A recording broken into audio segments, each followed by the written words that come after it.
Ladies and gentlemen, boys and girls, children of all ages, how you folks doing? Welcome here, welcome to Monday Night Raw. I'm your host, Conman167, and we're on the fallout of WWE Backlash. That took place less than 24 hours ago. We saw the greatest wrestling match ever between Edge and Randy Orton. A lot of people saying that it lived up to the hype. Some people even saying it was a 5-star classic. I'm not one of those people who's saying it's a 5-star classic. Definitely saying it was a great match, very enjoyable from start to finish. Not the greatest wrestling match of all time, though. But we're going to get the fallout of all that here today. We're going to get so much else. Dominik Mysterio set to go face-to-face with Seth Rollins here tonight. Not in a match, but he answers the call-out. So maybe we're going to see Dominik join the Disciple here tonight. But here we go, everybody. It is now time for that Conman certified roll call. So who do we got in here today? We got Steve Taylor, how you doing? We got Ronnie Hudson. We got Neek Man, Atlanta, Spain, how you doing? We got Isaac Roa, great to see ya. Justin Beverly, we got Maxis Fanahani, how you doing? We got Toon Goon up in here. We got Marcus Ryan. We've got Jay Cochran, welcome my friend. We got this freaking guy. We got Jovan Feliciano, Steven Jackson, great to see ya. We got Toxic Banana, welcome, welcome, welcome. Austin James, great to see you. We've got Asim K. We've got Ahmed Al-Sayed in here as well. Xavier Howe, how you doing, my friend? Manuel Bell. Joseph P. Ali, how you doing, my friend? Welcome to the stream. He said, sorry, what am I trying to say here? Mutt Miles, welcome to the stream. We got Matthew Grantlin up in here as always. Great to see you, buddy. We got Toaster Ultimate. Welcome to the stream. Lou Dog, Shane the Gamer, how you doing? Aled Thomas, Raul Kapar, welcome, welcome, welcome, everybody. Raul, I've seen the chat. Hopefully your tooth pain that you've got going on right now is going to get better. I remember the advice that you gave me, thanks to your brother, when I was struggling with my wisdom tooth. So hopefully you're going to be able to get through the pain. It is not a nice thing. How you doing there, Peyton Cash? Vam C, welcome to the live stream. Christian Vega, how you doing, Mr. Tourniquet? Welcome to the stream as well, buddy. Ryan Lynch and TJ Young, along with Dylan Gamer. Whoa! There is definitely different people in the crowd here tonight, not just Performance Center recruits. Jason Barker, how you doing, man? And Rebecca Helfritz, how you doing? Welcome, everybody. So yeah, today, it looks like we've got ourselves a pretty decent card. This is the first Monday Night Raw of the Bruce Pritchard era, so we are going to see how he styles the show. I'm a little nervous, okay, if I'm being honest. I'm a little nervous for a lot of the talent that we've seen featured over the past few weeks on Monday Night Raw. I'm nervous for Austin Theory. I'm nervous for Buddy Murphy. I'm nervous for Aleister Black. And I'm nervous for the character of Seth Rollins as well. He's probably going to be okay, but I'm a little nervous for it. But yes, Dominik Mysterio has accepted Seth Rollins' invitation, and he will be on the show tonight. And I'm really hoping that Dominik Mysterio joins Seth Rollins and becomes a part of his vision.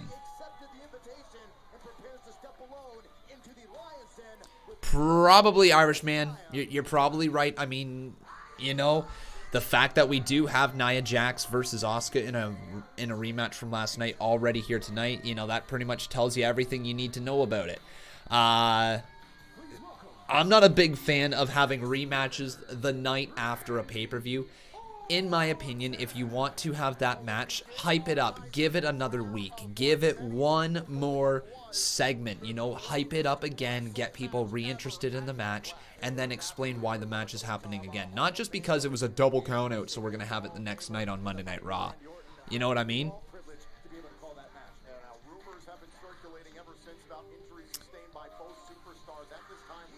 Oh, yeah. Suffered a torn tricep last night at Backlash and required surgery. Oh! Oh, look away. This was Edge. Oh! Those are the wages of battle, Tom. Oh! Was a little higher than he expected. So, folks, if you didn't see that, if you didn't hear what they're talking about, Matthew Grantlin, thanks for the $1. Edge has been forced to go underneath the knife. Edge requires surgery. He tore his tricep in the greatest wrestling match ever. I think he was probably rushed off to hospital as soon as that match was done filming. And he's probably had surgery for a while now. Anyways, here is Randy Orton. At Backlash, I did exactly what I said I was going to do. I humiliated Edge. I embarrassed Edge. I wrote the final chapter in his story of redemption. But I also gave him closure. I knew the minute I saw him in January. Hey, Joseph P. Thank you, my friend. I appreciate it, buddy. Return to the ring, that there was no way in hell he was going to ever be the competitor that he was back in the day. All he needed to do was let me help him, but he was stubborn. He resisted. All he needed to do was trust me. Just like I trusted him years ago when he saved me from myself. Just like I trusted him years ago when he saved me from my own self-destruction. Now at WrestleMania, I was not the last man standing. But I stand here today in this ring, victorious after the greatest wrestling match ever. Which makes me the greatest wrestler ever. And yes. I don't need a WWE yes. to prove it. I love it. Letting Randy run with the greatest wrestler ever. Do it. Do it. But what I do need is the WWE title. Thank you, Edge. Oh, I thought he was going to turn his attention. Okay. I need to thank you for reigniting that fire in my gut. He's going after Drew. That fire that only burns at the expense of other legends. You help me remember what it's like, what it feels like to be the legend killer. Oh, no way. I wish to hell you were here right now so I could thank you man to man, face to face, but you're not here, and I know why you're not here. And it's not only I just realized I'm not wearing my overshirt. Skull last night at Backlash, at the greatest wrestling match ever, but it's because I also tore your tricep clean off the bone. Yikes. Now, I knew right when it happened during our match, and I could have ended it right there, but I had to keep going. You know why? Because I had to make you suffer. Suffer for your own good. Suffer so that I would send you back home to be a husband and a father to Lyric, Ruby, and Beth. I know why you're not here. It's because you are in some godforsaken hospital, on an operating table, while a team of doctors try to surgically reattach that muscle to the bone. Seems you have another mountain to climb. And I hope to hell you reach the peak of that mountain. I hear you're going to be cleared in July. July of 2029. So hopefully, hopefully our paths cross once again, say in 9 years. Jeez.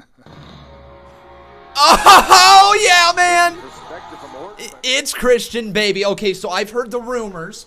That Christian was here tonight. So this I was kind of expecting. By the way, Raging Chinaman, thank you very much for your $2 dono. I don't know if that's insensitive or not. Probably is. Thank you, though, my friend, for the $2 dono. But the Captain Charisma, Christian, is here. Now, the question that I have, everybody, is Christian cleared? Is he good to go? Are we going to see this feud reignited between Christian and Edge for one more match? Chant it with me. One more match. One more match. One more match. Come on. Look at you standing out here gloating, Randy. Huh? What kind of man are you? Huh? Well, according to you, you're the greatest wrestler ever. Legend killer. What I see, you're cold. You're calculating. And you're a son of a bitch. Oh. You think the redemption of Edge is over? You think his career is over? You're wrong. I've known Edge my entire life, and he's never quit. He's never quit, and he's not going to quit now. You don't get a say in how this story ends, Randy. When that time comes, Edge will get his closure on his terms. No. He'll get his closure on his terms, not yours. Do you understand me? He's coming back. Is it okay if I cut you off now? I can't believe you come down this ramp blabbing and talking and interrupting me while I have such important things to say. This has never been about you. This story is about Edge and myself. It's not about you. It's never been about you. It never will be about you. You are nothing more than jealous of your friend Edge. But I see that look in your eye. I see that look. I know what you want. I'll tell you what you want. I know you better than you know yourself. You want one more match. Yeah. More match. Absolutely not, Randy. Absolutely not. I'm out here to defend my friend. Please, to defend your friend. Come on, you and Edge, you're both the same. You can't accept the fact that this, something you love more than anything in the world, was taken away from you before you were ready to say goodbye. Now, I know you are not medically cleared to compete, but I got a way around that, you see. Oh, my God. Tonight. What? Christian versus Orton. What? Unsanctioned. Oh, my God, no way. Unsanctioned? What do you say?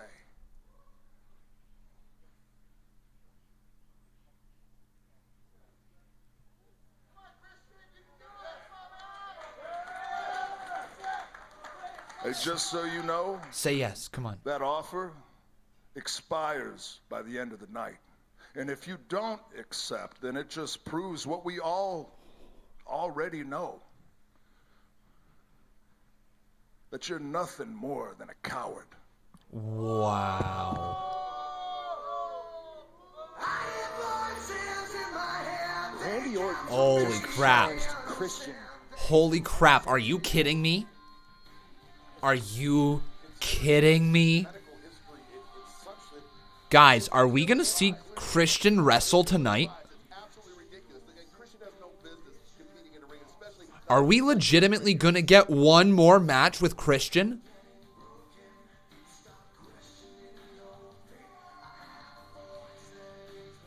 Oh, I have goosebumps. Oh, yeah, everybody. That's going to be good. What a start here tonight. Let's take it to Charlie Caruso. If Christian is going to accept Orton's challenge for an unsanctioned match tonight. But while we wait, please welcome my guests, Angel Garza and Zelina Vega. Now, before we get to the interview, what do you say we take a look at what happened last night at Backlash? This was last night on the Backlash kickoff show. Andrade getting his United States title opportunity against the champion. So, Apollo Crews did retain his United States Championship against Andrade last night. Angel Garza did get involved in this matchup just a little bit. It led to Kevin Owens hitting a stunner on Angel Garza at Backlash, but that distraction allowed Apollo Crews to turn him around into the powerbomb, into the count of 1, 2, 3, and that's how Apollo Crews retained his United States Championship. But we're going to head her back here to Angel Garza and Andrade with Zelina Vega. Angel, are you Or just Angel Garza, sorry. any type of way, knowing you With arguably Vega. cost Andrade the United States Championship? If you want an argument, I'll give you an argument. But there are no arguments going on here. Okay, nobody cost anybody the. Oh. I was just trying to help Andrade. I know Andrade must be hurting, but you know, when you care dearly about something or someone, you must be willing to let it go. I can only imagine his heartbreak. But I know Andrade is gonna get over his disappointment. I feel for Andrade. We feel for Kevin Owens. We feel for Kevin Owens because yet again, Angel Garza is gonna have to show and prove that Kevin Owens is inferior to him. I got something. What about when I beat Andrade? Maybe I can meet you in the ring to get a special interview? I think we could arrange something. Yeah.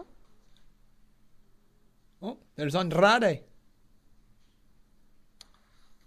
Good luck in your match tonight. Shakes his hand. I hope you beat Kevin Owens.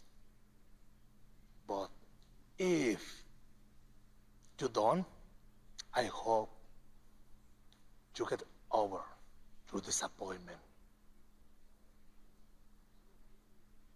Okay. A lot of tension there between Angel Garza So, and Andrade, but remember this a couple weeks ago. it's becoming, I mean, I don't want to say this because I am very high on Andrade, but it's becoming apparent that the future is in Angel Garza and Zelina Vega as the duo, right? It's becoming really apparent that that's the duo that they need to run with and not Andrade and Angel. Or sorry, not Andrade and Zelina. It's becoming very apparent that that's the duo that needs to be together because they have such a good dynamic. They can both speak, and they both just have that look that fits together.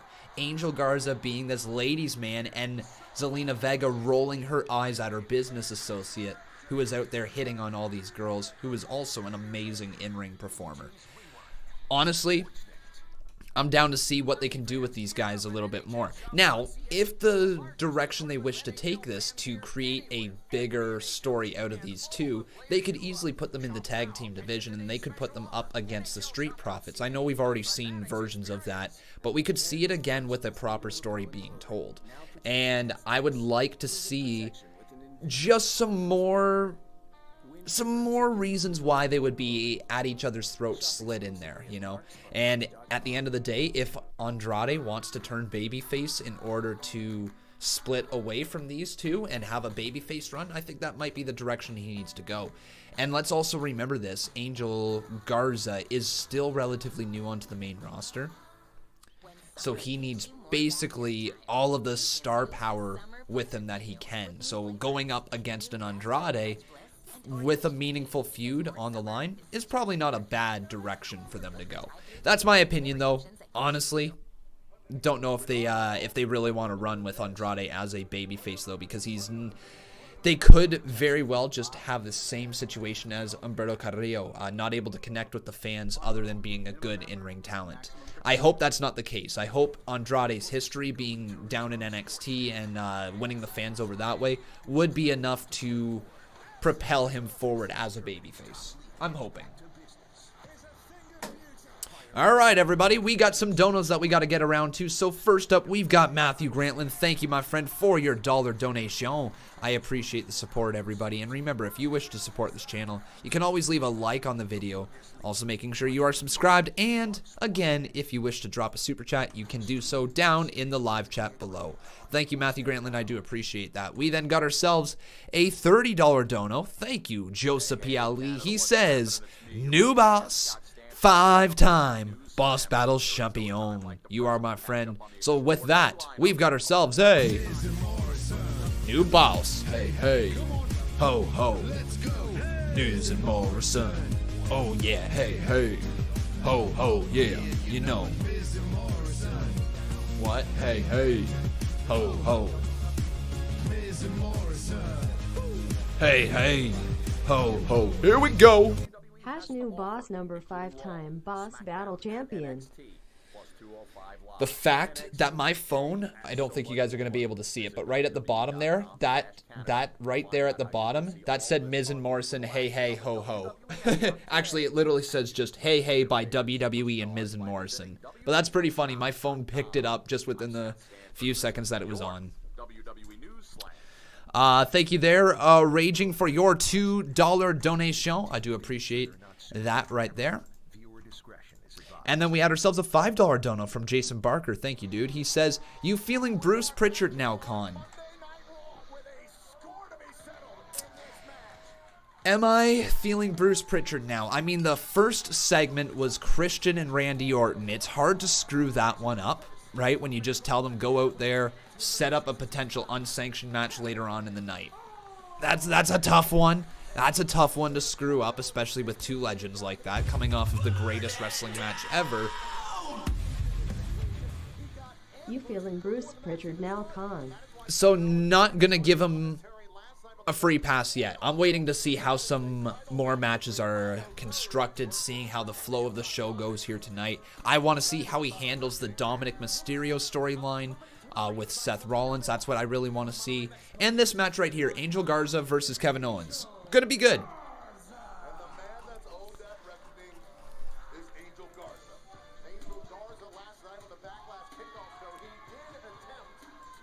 All right. So do I even have the performers? No, they don't have a match here tonight. Okay. So, Angel Garza is up first. And Kevin Owens we're going to throw up here on the screen as well. No worries there, Joso. Welcome to the stream, buddy. Great to have you. Yeah. Then we're going to talk a little bit about the stuff going on inside of the world of wrestling. But first, if you guys would like to go over there to twitter.com/Conman167 and let me know who you guys think is going to win.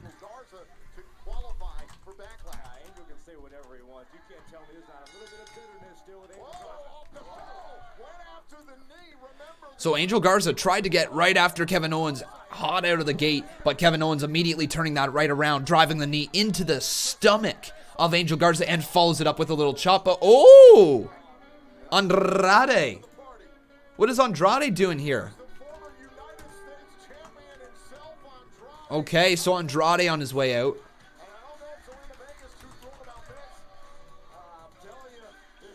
Zelina Vega doesn't look too happy about this for whatever reason. Kevin Owens taking full advantage. And yeah, the feud, the potential feud going on between Kevin Owens, Angel Garza, and Andrade continues to evolve. But Angel Garza and Andrade seem to be kind of at each other's throat a little bit right now. Interesting.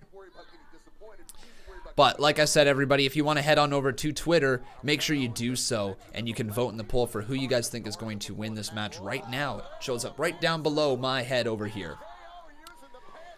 Joseph is asking, will we see a result between Asuka and Nia tonight? Good question, man. I have a feeling no. I have a feeling we don't see a clean result here tonight. There could be another disqualification. There could be a no contest. There could be a brawl beforehand that doesn't even lead to a match. But I don't know if we're going to see an actual clean result. What in the...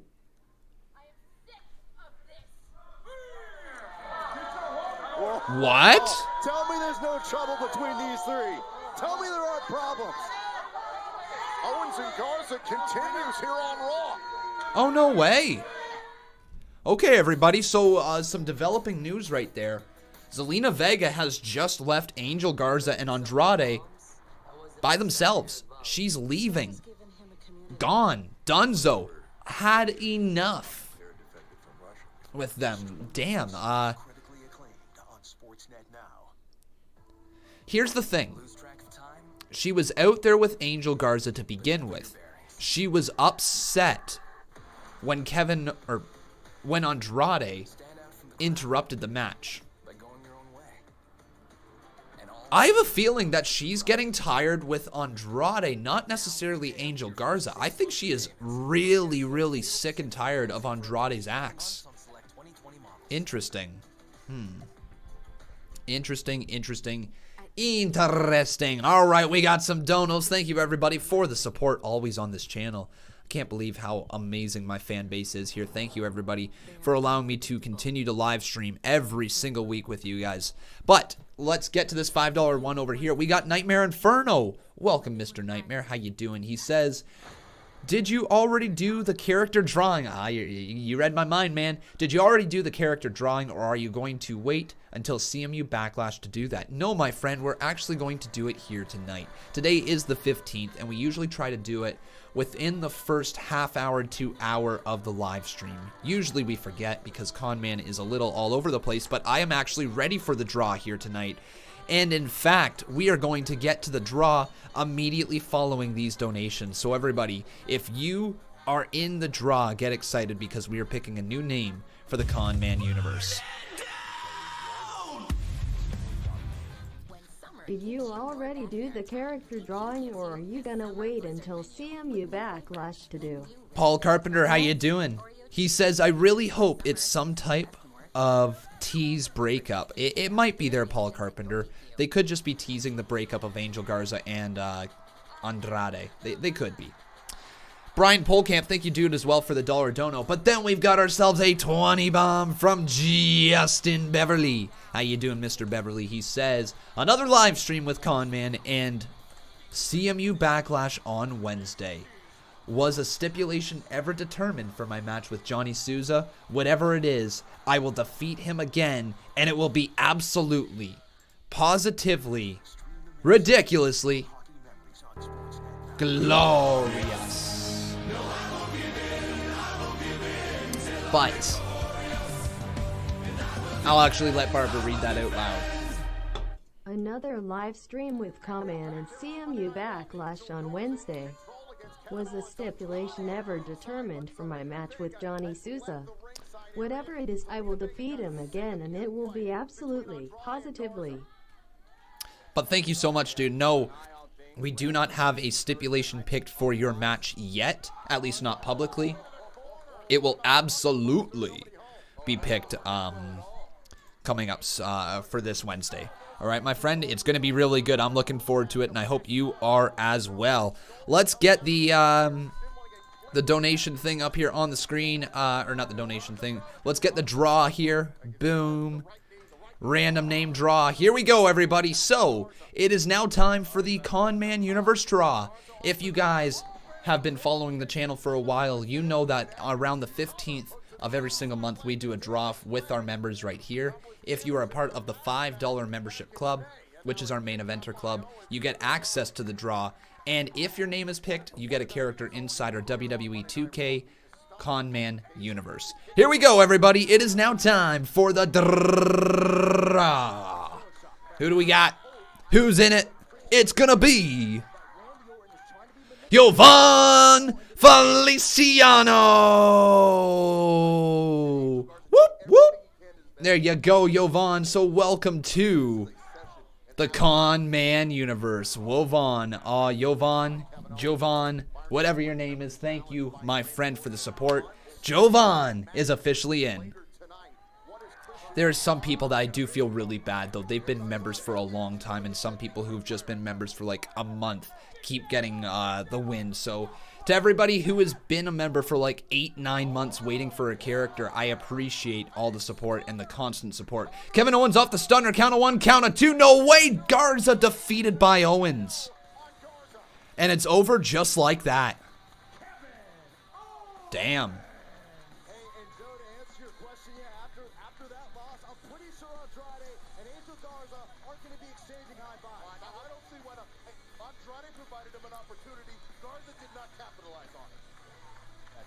All right. But everybody, now what I want to also say is to the following individuals. Oh, Zelina Vega on her way down. Hang on, Zelina Vega on her way back down. Something's going wrong here. Something's about to happen. I don't know what. Is Bruce Pritchard going to break them up already? Listen to me. You both look at me. You both want the same thing. You need to stop fighting against each other and start fighting together. You hear me? Do you hear me? Come on, Zelina, get him out of here. Start over. Let's go. Let's go. Walk on. Let's go, guys. Get out of here. Let's go. Zelina Vega doing her best to realign the troops. Ready, let's go. You saw that? Yeah. Yeah, but you saw. Yes, sir.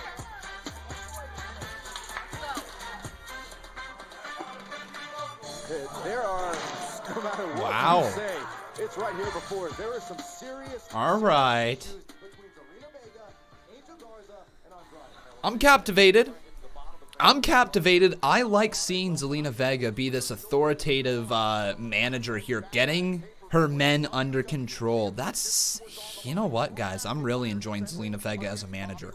Hopefully you guys are as well. So, what I was about to mention right here is the exact thing that Waleed Hijaz just asked with a $2 dono. How many people do I got on that list to add into the CMU? So, following after the Conman Universe Backlash, which is this Wednesday, by the way, we are going to be introducing some new superstars. Now, I don't know how many I'm going to be able to create within the span of a few weeks, but I'm hoping that I'm going to be able to debut most of you in some way, shape, or form, and then we're going to be able to find some stories for your characters moving forward.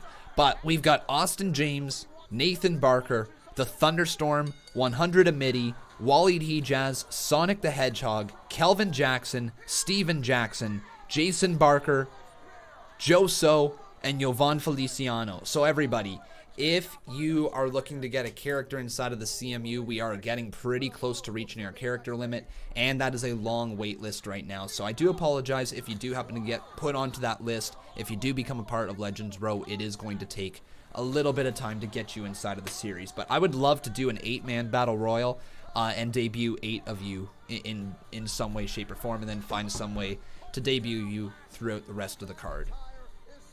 But yeah, we got a decent amount of characters still to come. And once they debut, we're going to have a ton of fun with it. So thank you, everybody, for all the patience. Brian Polkamp, once again, dude, thanks for the $1 dono. And I think we're going to get into Lashley and Lana's story. You're going to have everything I promised you. You'll be straight up balling. I give you my word on that. Excuse me, MVP, Lashley. I want to talk about your match last night against Drew McIntyre. This is a private conversation. Does this look like we're talking on the record? Why don't you go back to journalism school? How dare you interrupt us? Wow. Listen, what MVP is trying to say is that we're in the middle of a strategic discussion for our tag team match later on tonight against that clown R-Truth and that Drew McIntyre. My apologies, Lashley, but the WWE Universe is abuzz about Lana's role in your loss against the WWE. Here's a story that you should be focusing on. Last night at Backlash, after waiting 13 years just for an opportunity to compete for the WWE Championship.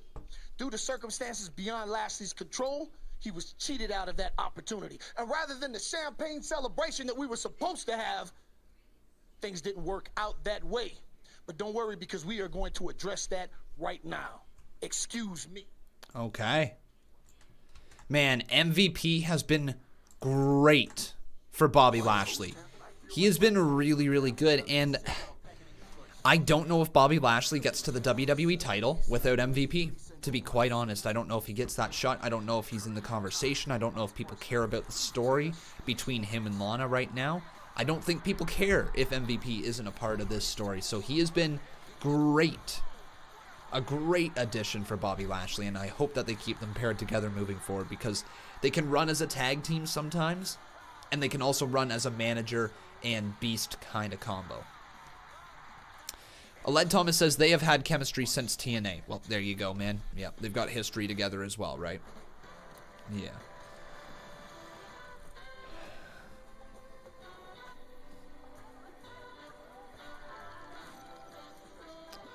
Steve says not making Lashley talk is for the best. To a point, because Bobby Lashley still does have a voice, right? We got to remember that his entire career, Bobby Lashley has been pretty much been the person speaking in his career. He's never been good at talking, but he has always spoke, meaning that there is a connection to the fans in some way, shape, or form. Wow, thank you everybody for all the donos rolling in right now. So yes, he does have a connection ability with the fans. He does have the ability to speak, but he can't do that all the time because he's not the greatest on the mic. But here we go, everybody. It is now time for a little song. If you guys don't know the words, listen loud, because here we go. We're going to sing. 3, 2, 1, let's go. Sweet knees are made of these. Who am I to disagree? Woo! There we go. A little sweet knees action right up in there. Thank you so much, Brian Polkamp, for becoming a part of Team Green. Justin Beverly says they should add more and make a faction. I could see Apollo, Ricochet, and Cedric joining them. Dude, I would love that. Bobby Lashley, Apollo Crews, Ricochet, and Cedric Alexander. You know what? Excuse my language. Fuck it. turn Cedric and Ricochet heel and put them in a Nation of Domination style group and have MVP be a leader of that faction. 4 people in the back. You have a tag team, you have the United States champion, and then you have a world title contender. And then MVP being the mic worker for that group. Oh my God. Yeah, please. Yeah, I want that. That is money. That is pure money, and I don't care how damn entertaining Ricochet and Cedric Alexander are. Yes, they are meant to be baby faces because their style in the ring. But my goodness, if they dial it back, if they take all the stuff away that makes Ricochet and Cedric Alexander, dial it back, take away their high flippy stuff, and make them learn how to wrestle as a heel in the ring, slowing down the pace, locking in headlocks, and then breaking those big moves out when they need to. Folks, it would be money. It would be money. All right, we got ourselves a few more donos, though. Let me get around to them. So first up was Paul Carpenter dropping 2. He says MVP is Lashley's stepping stone. You might be right, but unfortunately for Lashley, he's not a spring chicken. Yeah, he looks great right now, but he's not a spring chicken, right? It's a little late in his career for this to just be a stepping stone, unfortunately. So hopefully they're able to find just a little bit more with Lashley that keeps moving him forward. Yeah, Led, I've changed it from live reaction to watch along because I think that more accurately describes what we do here. We're watching the show. We're watching along with it. Yeah, I'm reacting, but I'm also just sometimes watching the show, sometimes interacting with the people in the chat, right? I wanted it to be a better representation of what we actually do here.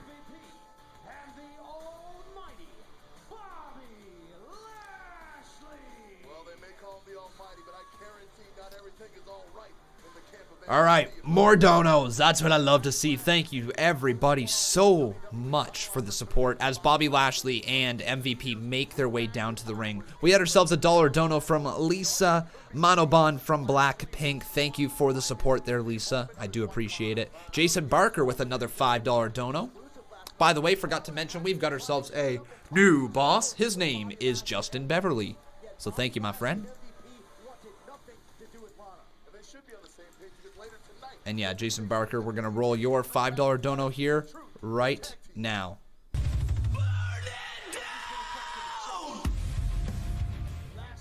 Bobby Lashley never spoke at the lead up to the Battle of the Billionaires at WrestleMania. This once in a lifetime there you go. Athlete who should be your WWE champion. Lashley sulking. Lashley sulking. Lashley sulks. Lashley sulks. Lashley mad. Bobby's wife Lana. Lashley upset. Thirsting for attention.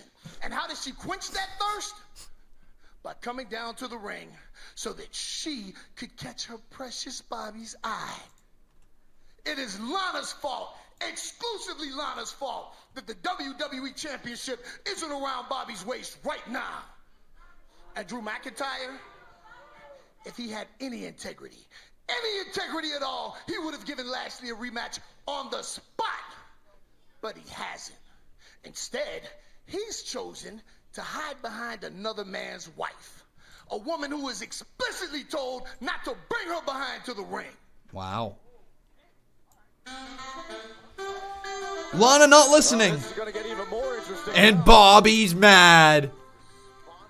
We've heard he's the most confused man on earth, but right now he's the most pissed off man on earth. Let me be perfectly clear, okay?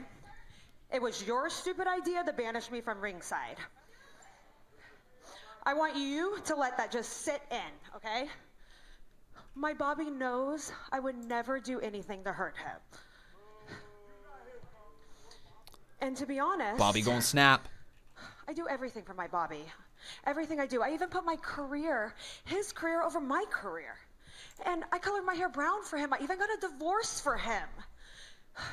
So you have to understand that all the positivity and love and joy and happiness and good health and prosperity and blessings came to him because of me. And everything went wrong when you showed up. You're the problem. No, you're the problem, thought. What? Don't you dare talk to me. No! like that. Am I clear? You are a No! got into this relationship and you're manipulating him. Before I showed up, this man hadn't even been around the WWE Championship. He hadn't had an opportunity. Oh my God. If I were you, I would lower your tone and talk to me with some respect, okay? All right? I am a woman. Thank you very much. And let me tell you, you are the problem. Wow. Everything was perfect with us. We were on a hot streak. Come on, Bobby, tell him. We were on a hot streak. Yeah. Lana, when was the last time you laced up a pair of boots? Ooh. Or when was the last time you won anything but a bunch of likes on social media? Ooh. I had an opportunity to win the WWE title against a lesser man, but I couldn't do that because you couldn't follow one simple request.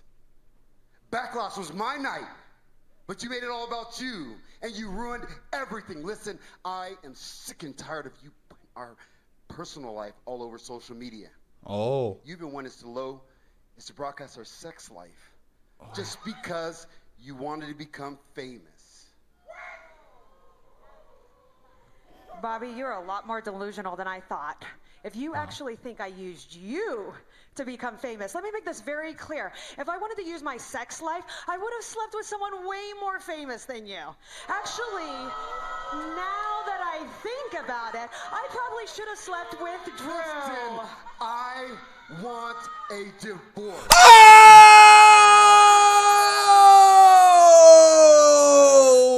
Yes! Yes! Yes! Yes! Yes! Yes! Yes! Na na na na na na na na. Hey hey hey. Goodbye. Oh, the relationship is over. The thought is done with Bobby Lashley. Woo! It's done. Goodbye. See ya. Bye bye. Oh, there we go. Holy crap. This would be the perfect time for Rusev just to pop in for like 5 seconds and just be like, ha ha ha, and then walks off. That would be amazing. Just like give Rusev a 5-second cameo just for that. You know what? Can we find Rusev laughing? Rusev laughing. Let me see here. Can we just get Rusev laughing? This is all WWE needs to air.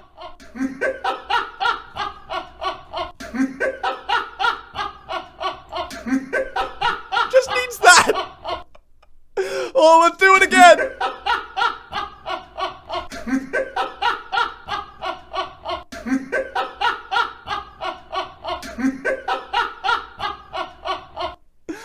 Oh my God.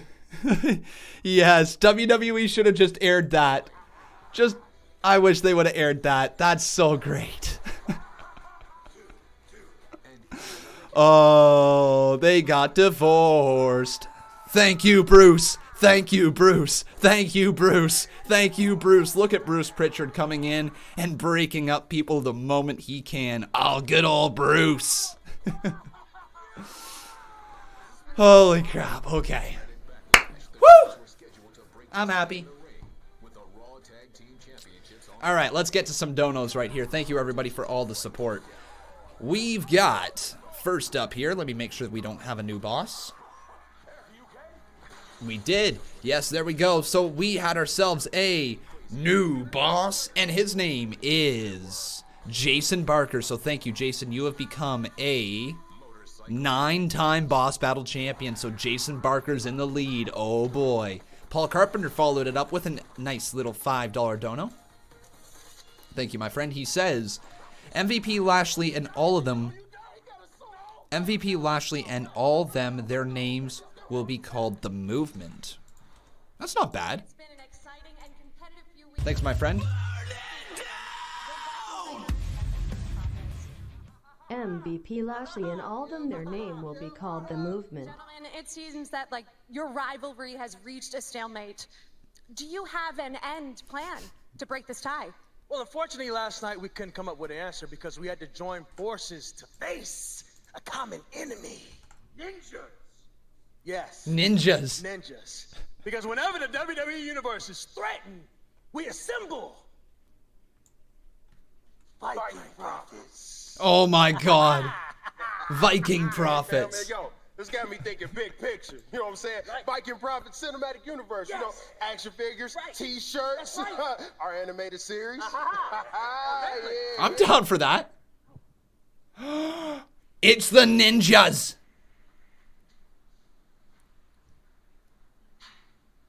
Sequel. Sequel? Sequel. You ain't gonna be in the sequel to Zal. But we down to throw down anytime, fam. What's good? Anytime. Anytime. Anytime. Uh-oh. You just know Vince McMahon is loving this. Yeah. Uh-oh. The dude is big. Oh, he big. He real big. Look at the size difference. Look at the height difference. Look at that. He's this tall. He's taller than my screen.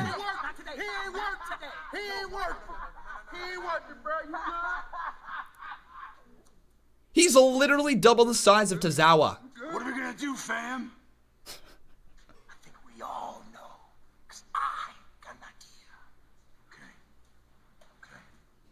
idea. Okay. Okay. He gave her hope. Nash is just amazing. He is a Hall of Famer. Okay. No, so everybody, people are asking me who is that person. So he is actually a 7'3" wrestler who's been signed to the Performance Center for the last little bit. I'm trying to remember what his name is. Give me 1 sec. It is this man right here. Jordan Omogbean?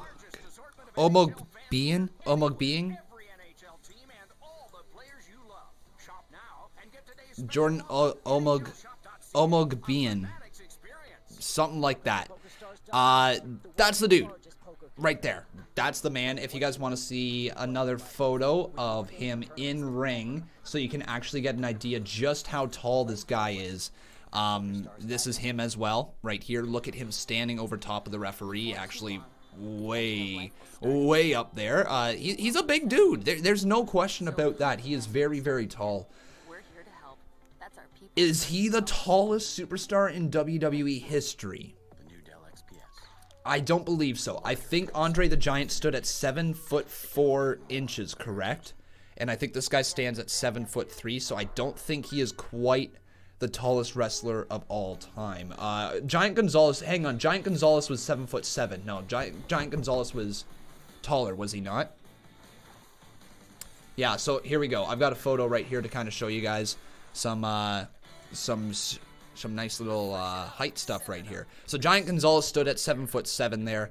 Andre the Giant at 7'4". Not sure who the 7'2" guy is. It makes Great Khali look like a tiny boy. He's 7'1". Undertaker was 6'10".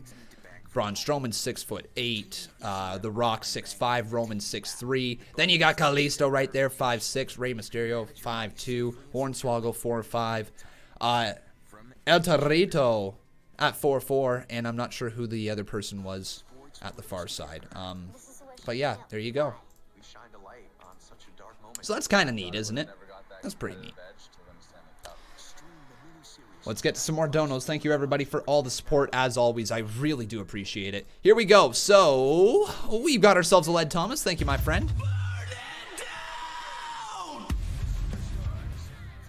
Lashley versus Lesnar is going to be good when it happens, but MVP versus Heyman on the mic is going to make that feud fire. You know, here's the thing. If they wanted just a standout 1v1 match for SummerSlam, that's the feud. Lesnar versus Lashley. That's the one. I mean, that is absolutely the one they need to go with for SummerSlam. We got ourselves a $5 dono. Thank you, Jason Barker. He says, you feeling Bruce Pritchard now, Con? Well, so far tonight's Monday Night Raw has been quite enjoyable, if I'm being honest. Lana is divorced. Well, Lashley has asked for a divorce with Lana, so we're leading up to that one, which is kind of fun. The Pickle says this show was pre-taped last week before Heyman got fired. Is that true? I thought tonight's was live. What do you guys think? Does anybody know, is it live or is it not live here tonight? Hey Jaylis, how you doing, buddy? Interesting would be an understatement. Obviously, the competition got a little bit wild and a little bit out there, but I guess it came to a satisfaction. Speaking of out there, I mean, Street Profits. I don't think it's live, but not sure. Can I just ask, what was the point of the social distancing glass for them to just go out into the crowd and dance with the crowd? What? What? And actually touching them. Actually, like, touching them. Rick Buggs! Buggs! Let off that scream! Buggs! Casey Canzaro! Get down with it, girl!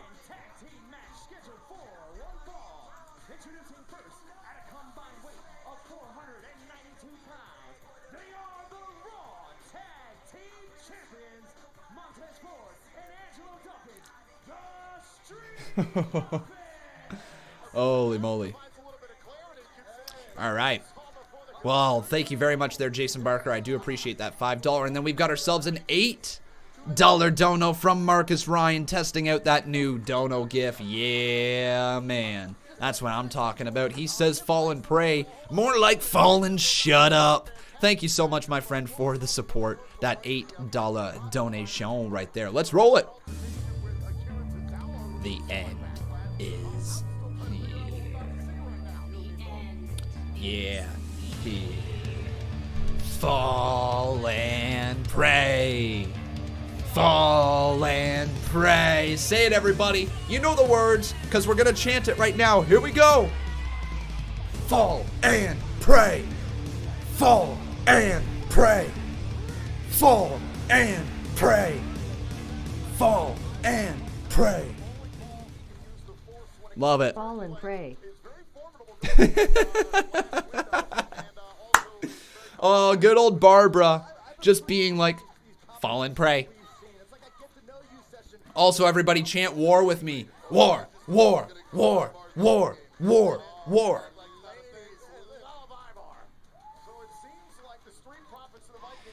Yeah, it usually says live in the top right-hand corner, right, Conman? I'm not 100% sure because I watch on Sportsnet, meaning that I don't actually watch on the USA Network. So I don't know necessarily if, yeah, the ninjas, holy crap. Yeah, I don't know necessarily if the same sort of overlays would be used. But here we go, we got ourselves the ninjas versus the Viking Profits. I'm down with this. It's a 4-on-4 tag team match, everybody. So let me ask you over on Twitter, who will win? And the Viking Profits are taking the fight right to the ninjas. You guys are saying this is cringe, man, but I'm going to tell you right now, reminds me of the early days of the Dark Order. Reminds me of the early days of the Dark Order, in a sense. So who will win is the question.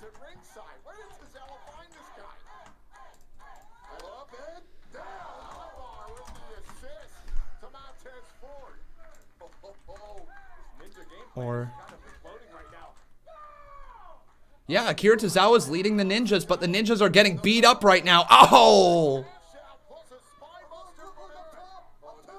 Montez Ford, wow! What? What in the hell? What a height! What a move, Montez Ford with the 5-star frog splash. Holy crap! He got some height.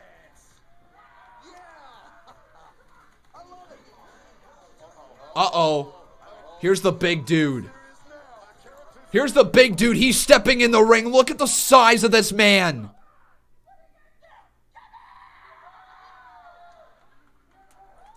Look at the size of this man.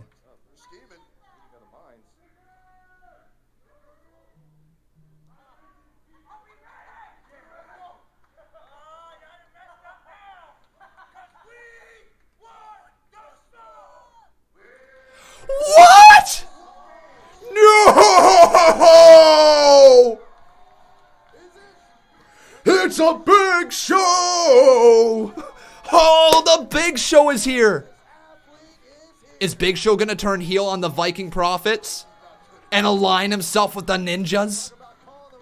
Is Big Show... Well, Big Show's back to being a face, so he's already flip-flopped again. But is he gonna flip-flop again in this segment? The Vikings, sorry, not the Vikings, the Ninjas. We got Ninjas, we got Vikings, and we got Street Profits in this ring.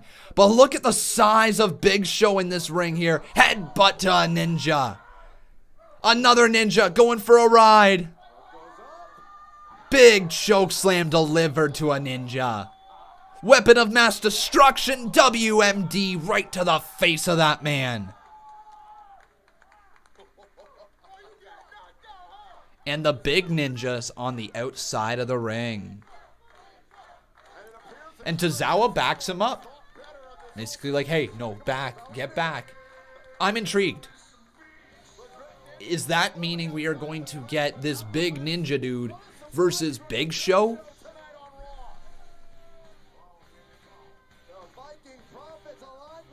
Absolutely, Steve Taylor. He needs to. And if he can work in the ring, you'd be silly not to bring back Big Show to face off against up-and-coming giants. You'd be really silly not to do that, right? It's too easy of a match to write. Oh, Sethy Poo!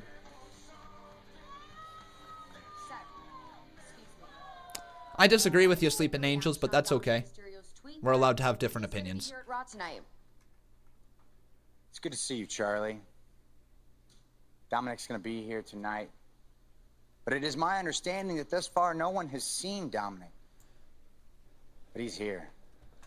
Against his father's wishes, he is here. I can sense his presence. This makes me happy. I want Dominic here. I need Dominic here. Because right now, I'm going to the ring to deliver a message to Dominic and his father, a living legend, Rey Mysterio. Folks, it's been a while since we have had actually a hyped up WWE homegrown second generation prospect. Or sorry, not even second generation, because Rey Mysterio is a second generation himself. Having a son of a very, very famous father show up in WWE. It doesn't happen all that often anymore, right? But what we're starting to get to is we're now starting to get to the people that a lot of us grew up watching and either watched 20 years ago. They're starting to have families now, and we're starting to see that their kids are growing up to the point where they're going to be able to get into the business. We've had Charlotte Flair, absolutely, and Charlotte Flair is one of the very, very, very, very, very few people that we've had within the last little while. But Charlotte Flair showed up in NXT, what? How many years ago? Right? A long, long time ago at this point, and it's been a while since we've seen somebody come in. We've got The Rock's daughter, Simone, but she's not on TV yet, so it's going to be a matter of time before she starts getting her push, but we haven't seen that. Honestly, it's just been a little bit since we've seen an actual homegrown WWE Legends son or daughter talent. Been a little bit, so I'm very excited. NASCAR Joey, oh, sorry, dude, I was literally about to get around to the donos. It did go through, so I appreciate the $2 dono from beforehand. But he did say, this is probably the best Raw I've ever watched. Well, it's been good, man. It's definitely been good. It's good, okay? I'm still a little open on things. I'm waiting to see if there's going to be a standout match here tonight or not. That's what I'm kind of waiting for. There's been some cool segments. The first hour was entertaining. Now give me a very entertaining match. That's what I want to see. Something that lasts about 20-25 minutes that is going to tear the house down here tonight. Go over a few commercial breaks, you know? Steve Taylor says the Samoan family, Nia, Tamina, Usos, Roman, a few more. Yeah, but guys, I'm talking about recent, like, last 5-7 years. There's not been too many new legend or legacy style people come into the ring, if you know what I mean by that. There has not been. It's been a very bleak last 5 to 7 years in terms of new, already established talent because of their name value. So Dominic tonight has a great opportunity to get his name over and maybe establish a character of his own right. And what I think should happen is I do think Dominic should join Seth Rollins' cause here tonight.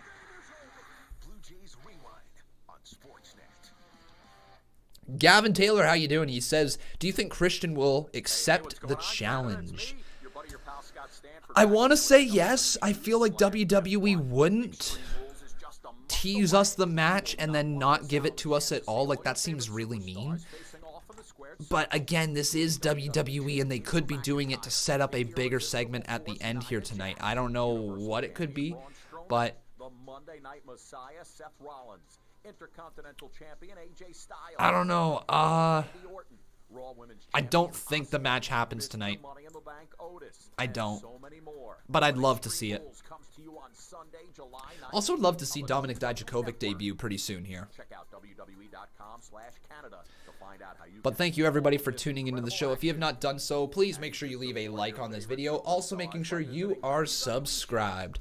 And if you guys can do me a favor, just let me know what the results were of the show here today in terms of actual matches that have happened so far. We had the Viking Profits defeating the Ninjas. But what else did we have here today? We must have had one other match, right?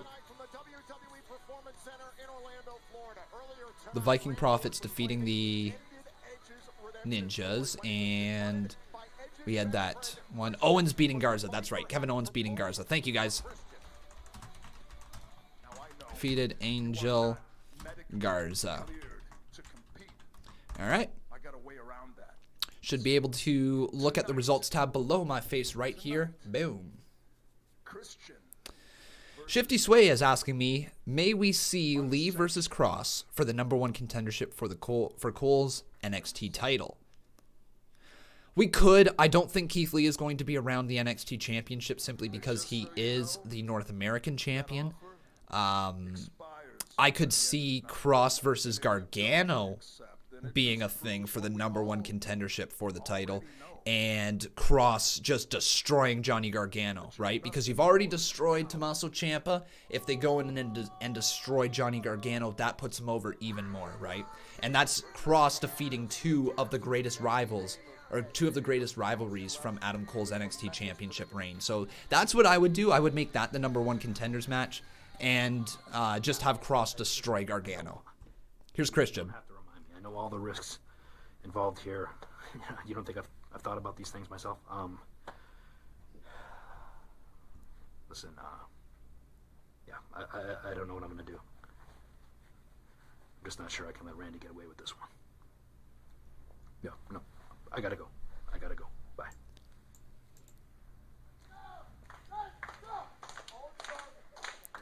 I know Christian's core, but Raging over here says, run. Thanks, dude, for the $2 dono. I do appreciate it. Sorry that I missed it there a few seconds ago. Not medically cleared to compete because of his medical history. And again, the reason why Randy Orton selected an unsanctioned match is because WWE cannot be held liable to anything that happens to the competitors in an unsanctioned match. Listen, it was a bad idea for Christian to be anywhere near Randy Orton in the first place, and it's a terrible idea to get near him again, especially tonight. And Christian has quite the decision to make. We'll see if he takes Randy Orton up on his offer. But in a matter of moments, we're going to be joined by the Monday Night Messiah, Seth Rollins, who invited Rey Mysterio. All right, Monday Night Messiah time, everybody.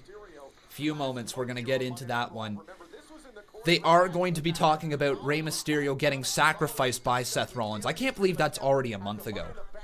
Like, that's a month ago. of Rey Mysterio with the edge of the ring steps. A gruesome and career-threatening... All right, let's take a look right here.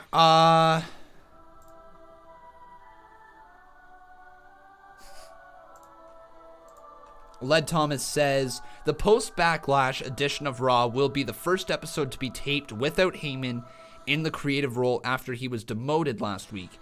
He will remain an on-air talent. All right, so there you go. Saying that it is a taped show here tonight.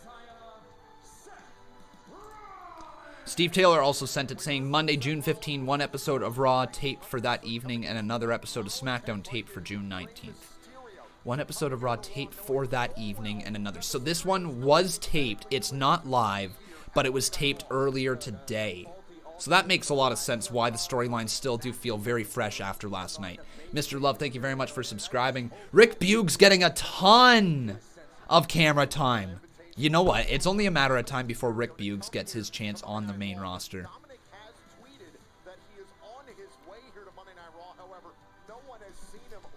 All right. Sethy Poo. Seth Rollins. The Monday Night Messiah. The Monday Night Dad. Here's Daddy.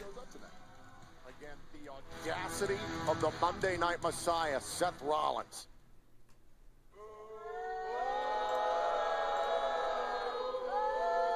Last week, good question, Kevin. She's been on Main Event a lot. There where Byron Saxton is sitting, I kindly invited Rey Mysterio to come to Monday Night Raw this week. And yes, Rey is not technically medically cleared, but I just wanted to have a conversation with Rey. I wanted to clear the air, a peaceful conversation to clear up all the confusion surrounding this situation. You think so, Seth? Because I thought it helped for the main event.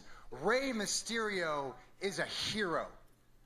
Rey Mysterio sacrificed himself for the greater good, for the future of Monday Night Raw. That is the truth. Sadly, Rey Mysterio declined my invitation.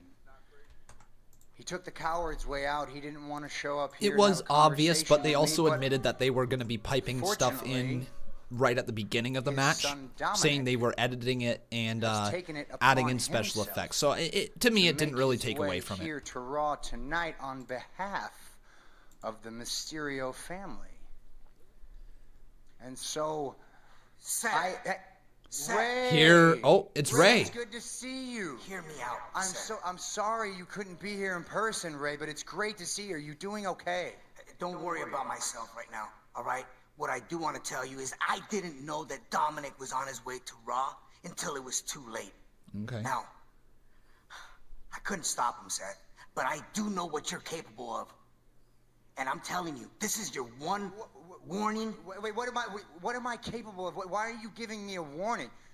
Rey, you've got me all wrong. I've been telling you this from the beginning. You think I want to hurt Dominik? You think I would harm your son? I do not want to hurt Dominik. I'm still calling it. Dominik's going to turn here. He's going to join Seth Rollins. Rey, you sacrificed yourself for the future of Monday Night Raw. Whether you like it or not, Dominik is a part of that future. Dominik is already a part of the greater good. And I implore you to do your fatherly duties for once in your life, Rey. Wow. I implore you. I want to help Dominik. And I need you to help me help him. I implore you to encourage Dominik to join me. There we go. To join me and Murphy and Theory. I really hope that happens. For the greater good. By the way, guys, I called this about a month ago. Maybe even more than a month ago. Dominik will never join you under no circumstances. If that is the case, Rey, then you are really leaving me with very few options, all right? Theory and Murphy are out looking for Dominik right now, and they're going to find him. They're going to bring him here. And if he is not a part of the solution, then he's a part of the problem, Rey. And if he's a part of the problem, then he must be sacrificed. Seth, Oh, no. I am warning you right now. If you or any of your goons touch my son, I will end you. Oh.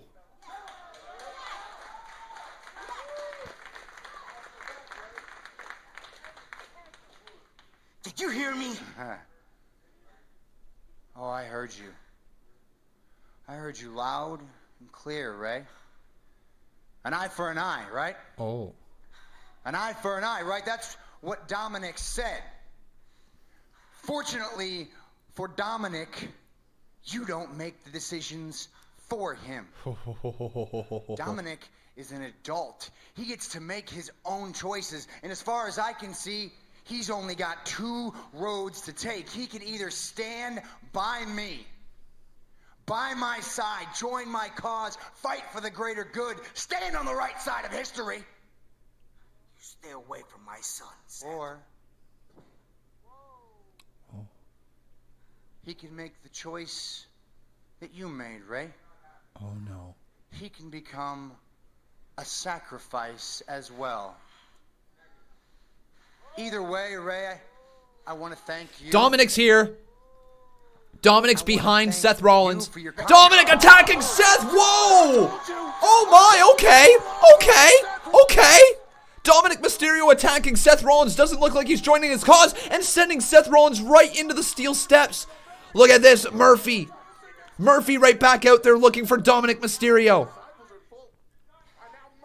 And now Theory at ringside, and it looks like these 2 goons, as Rey Mysterio called them, are gonna go after Dominik. Dominik sidestepping Murphy there, sending him to the outside. Dominik leaping over top of Austin Theory, around, ducks underneath, and it looks like he's gonna get out of there. No way!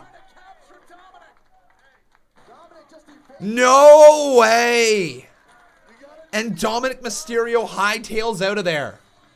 Damn, okay, so I'm not right tonight, but that doesn't mean I'm also wrong.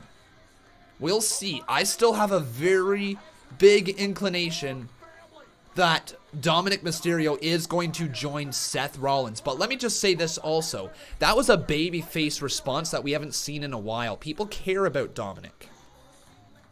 All right. So that's interesting. People already care about Dominik Mysterio, and if you can get people to care, you might not want to turn him heel. Here's our truth. I just wanted to get my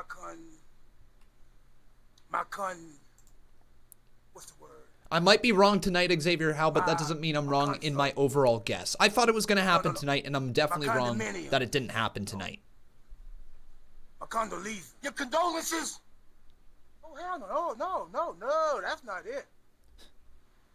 No, man, it's all bad being Bobby. Bruh, I feel bad, man. I heard last night you got sent to Claymore Country. Ooh. I don't even know where that's at. Bro, you must be jet lagged.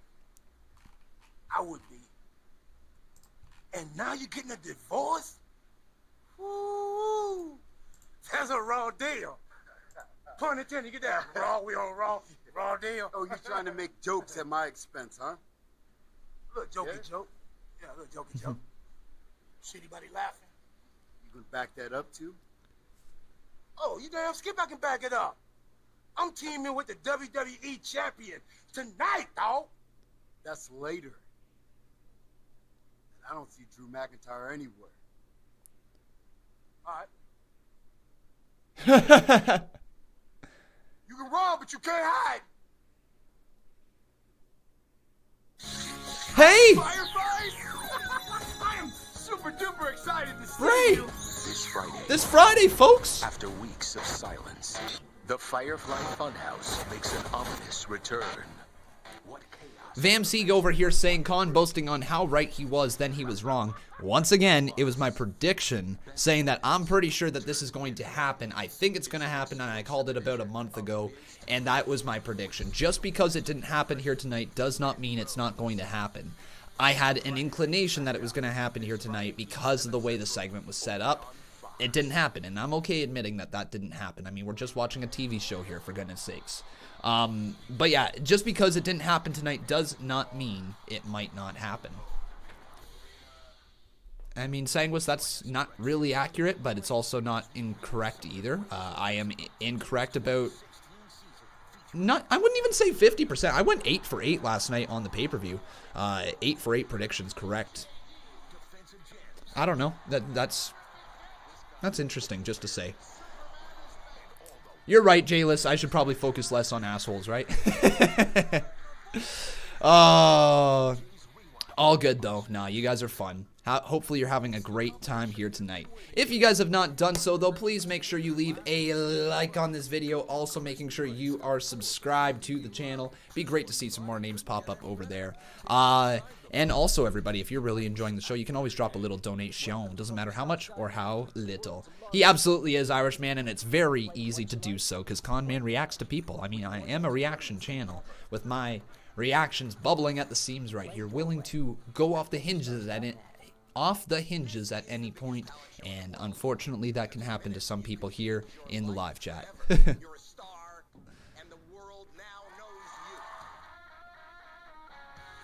Roman Reigns versus Bray Wyatt or Matt Riddle should happen. Maybe. Roman Reigns versus Bray Wyatt, yes. I don't know about Matt Riddle versus Roman right now. I'd much rather see Matt Riddle versus AJ Styles for the Intercontinental title. I think that would be must-see. Ronnie Hudson, how you doing? He's asking me, do you think WWE should have more women's matches? I think at least 2 every Raw and SmackDown. On Monday Night Raw, they have 0 excuses not to feature 2 women's segments at the bare minimum. 1 for the tag team titles and 1 for the main title. And if you happen to want to build up somebody else, like say Liv Morgan, Ruby Riott, the list goes on and on and on, right? Then you can do that. There's a deep enough women's division on both shows to be able to feature 2 segments. Now, I know the SmackDown division is a little more difficult to do because you only have 2 hours of airtime as opposed to 3 on Monday Night Raw. But still, on Monday Night Raw, you should be having at least 2 women's segments, in my honest opinion. You got a deep enough roster with enough people that people care about. And you have NXT to pull from as well if you wanted to do some jobber matches. And the other thing is, all good, Vamsy. The other thing is that if WWE wanted to, they could build up people in their mid-card. They could have people like Dana Brooke going up against a jobber. Like, just because you have 2 women's segments doesn't necessarily mean that the match has to be the longest match or it has to be the most entertaining. It's just ways of trying to get characters over. And if you want to say to try to get some other characters like Liv Morgan, like I said, Ruby Riott, and you could go down the list with pretty much anybody. Bianca Belair. You should be featuring them in some sort of jobber type of build-up match and then just keep moving them up the card, and then eventually they're going to face like lower tier superstars, like bottom of the card superstars, and continue building off of that. And next thing you know, you got a superstar who you can believe. Get off of me! Get off of me! The ninja's trying to get my baby! Get off! You get out of there. What the heck is happening? No! Hey guys, bro, I got ninja problems. Yeah. Oh, there's Drew. Ninjas everywhere, dog.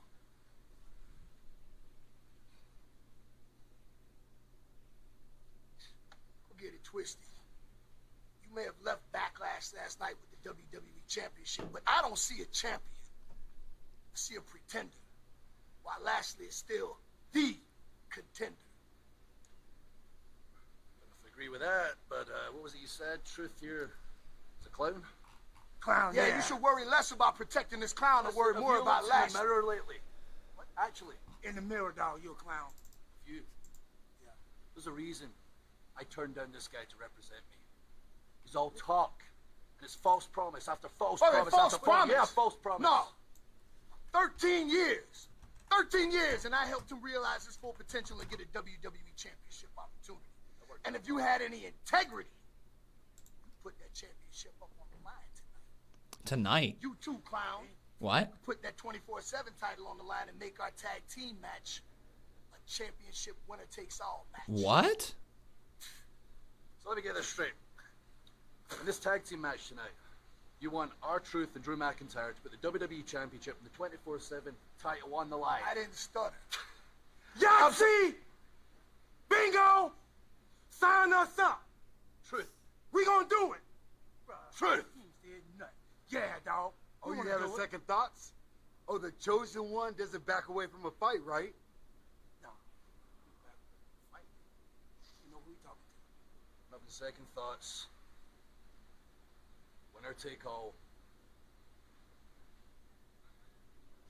You're on. Wow. Wow.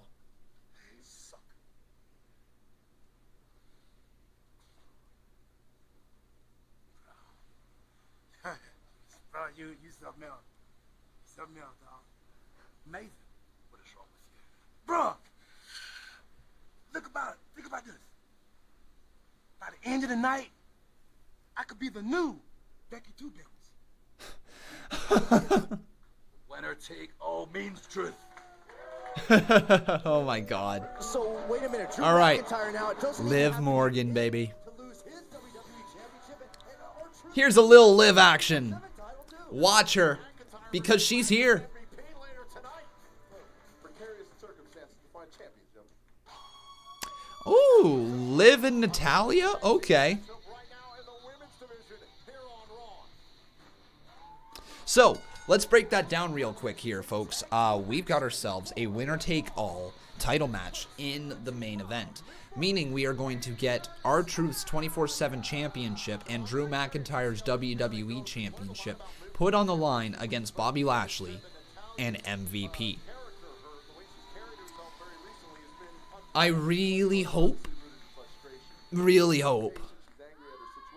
that WWE doesn't take the title off of Drew. Because if they were planning on taking the title off of Drew tonight, now granted, this is Bruce Pritchard, okay? Think about it, it's Bruce Pritchard here tonight. And this is the first episode of Raw run by Bruce Pritchard and not by Paul Heyman. Meaning he could very well take the WWE Championship and say, boom, take it, Bobby Lashley. Then they might do the rematch at Extreme Rules for the championship again. I'm a little nervous. I don't know about you guys, but are you nervous here tonight?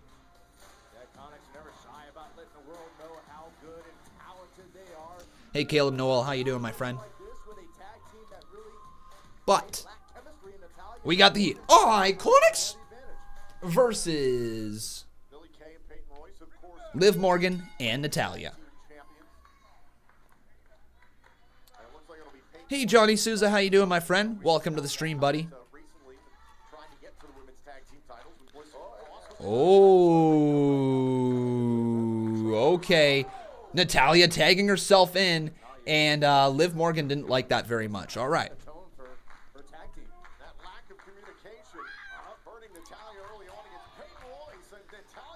Ooh, nice heel kick there from Peyton.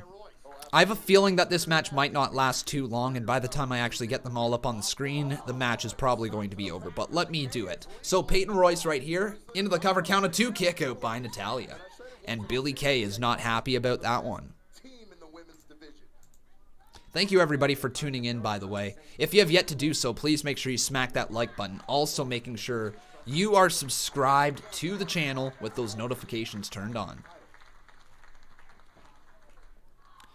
Yeah, here is our second women's segment of the night, I'm pretty sure, right?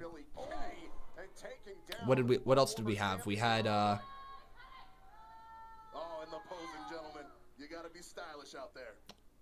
Did we actually hang on? Did we have a second women's segment of the night? Hang on. I'm really blanking all of a sudden. We had 9. No. Oh, god damn. Why am I blanking? Folks, you're going to have to help me. Apparently my memory sucks. I don't think we did now that I'm thinking about it. Count of 2, kick out there by Billie Kay. The Lana segment? Yeah, that's not really a women's segment. Okay, so no, this is the first women's segment of the night. All right. Liv Morgan starting to take the fight right there.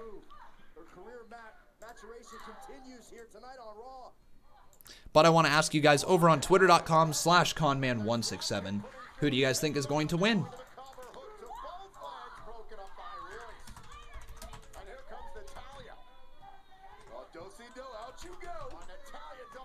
Working on it there, Joso. Literally typing in it right now. Oh, roll up, roll up, roll up, roll up. 1, 2. Kick out by Billie Kay.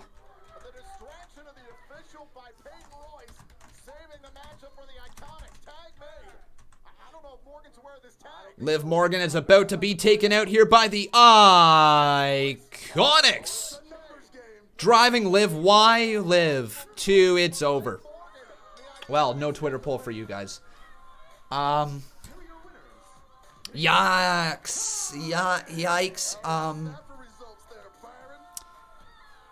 I would have much preferred Natalya losing that one as opposed to Liv Morgan, because that kind of sucks.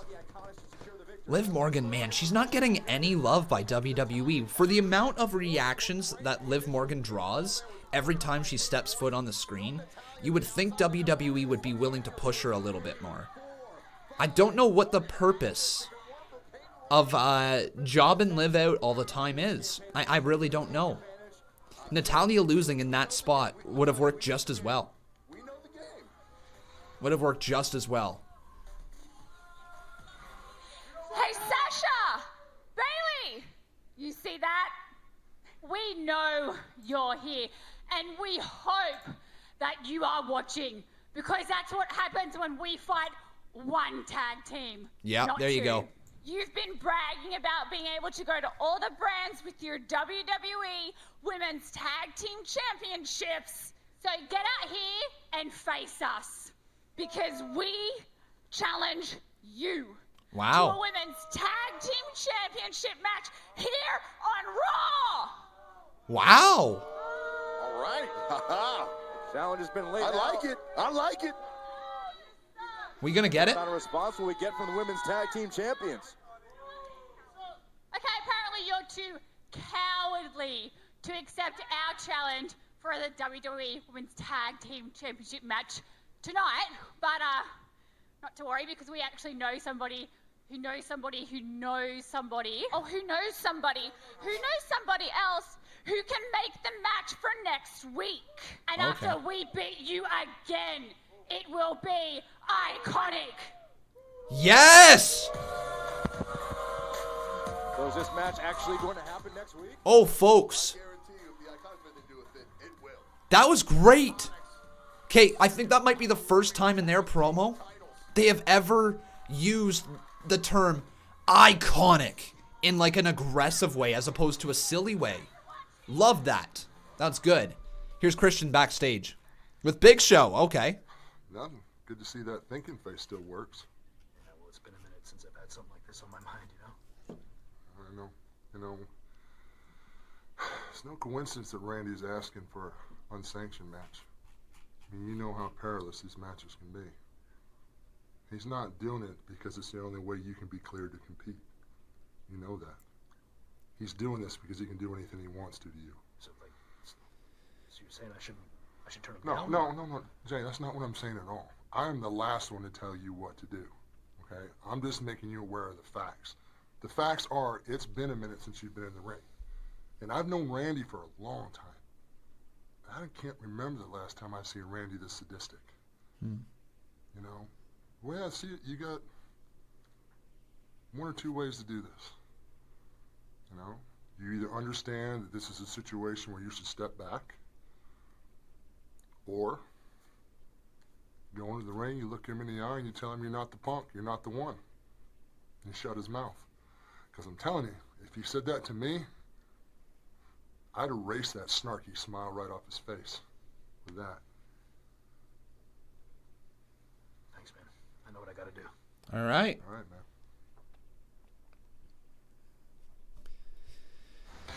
Join us for a trip down memory lane as we relive some of the greatest moments of the Here's another thing that I'm noticing tonight, though, everybody. Us as fans, we are obviously pulled towards superstars that we have already got a connection with, that are already over. But this is a focus on superstars that have been around for well over a decade. And much longer than that. It's over 2 decades. Legends. And while legends are great, the Rey Mysterios, the Christians, the Edges, the Randy Ortons, the Big Show, Well, it's great in trying to get people over in the time being. What they run into is they run into the fact that most of the show seems like it was a show that aired a decade ago. Not completely, but it does feel a little bit like that. And I hope WWE, because tonight's show has felt good, and I'm not trying to crap all over it, okay? Because tonight's show has felt pretty good. It's been entertaining. But Bobby Lashley, Drew McIntyre, you know, these are all people that have been around for a long period of time. And that's okay, but the focus towards newer stars does need to continue. Because right now, the superstars that weren't necessarily over in the main event a decade ago are now getting opportunities in the main event. But that means that they're a little older.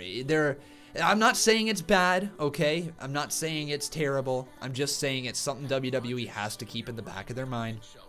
Because right now they are putting a lot of older talent out on the screen. Sheamus versus Jeff Hardy. Well, that's a match that could have happened a long time ago. And I'm not sure if it did, but, you know, it's one of those matches that we could have seen a long time ago. Goldberg held the title at WrestleMania, you know. John Cena needed to come back to face Bray Wyatt to give him some sort of entertaining match at Mania. You get what I'm saying, right? I'm not saying it's all bad, all right? Definitely not saying it's all bad, but it's something that needs to be kept in the back of their mind. Johnny Souza, how you doing? He says, hey, am I doing anything for the next CMU pay-per-view? You are my friend. If you watched the latest edition of the CMU, you would have seen that Johnny Souza and his tag team partner, Johnny Souza, Brad Rhea. So Johnny Souza and Brad Rhea, they climbed out of the steel cage in order to pick up the opportunity to choose their stipulation for their match this upcoming Wednesday. So it's pretty good. Boom says, do you need a new mic, Con, or no? I mean, with my microphone, I'm a little worried that there are some issues with it. Sorry about that, Jason Barker. I do see it, but we got to get back to this. I am a little nervous that my microphone is going. You lack discipline, you lack vision. As far as partnership goes, I mean, partnerships, I get now. I totally get now why Ruby Riott let you go. It makes perfect sense to me now. And Liv walks away. Go ahead, walk away. There is no respect. There is no gratitude. There is no appreciation for... I built this division brick by brick for a bunch of ingrates. And all that I've gotten out of it is humiliated. You think you got it bad? Here's Lana. What? I was supposed to be married to the WWE Champion right now. And instead I just got humiliated in front of the entire world. I put everything into my body, into our partnership, and in return I got a divorce. I am so sick and tired of being blamed for everyone's shortcomings. I get it. I know exactly how you feel.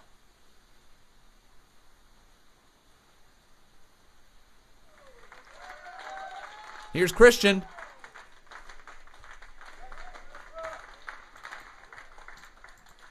Excuse me, Christian. We all saw what happened earlier between you and Randy Orton. Do you happen to have an answer yet for his challenge for an unsanctioned match? Look, Randy Orton accused me of being jealous and trying to replace Edge. He called me a coward. Look, I'm proud of my WWE career and everything that I've accomplished. I have nothing to prove to Randy Orton or anybody else. But I'm not going to be disrespected. Randy Orton wants to give me one more match. No way. Is he gonna accept?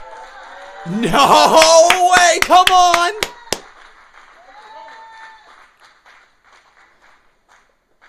I accept. Yeah, man. Holy crap. Oh my God.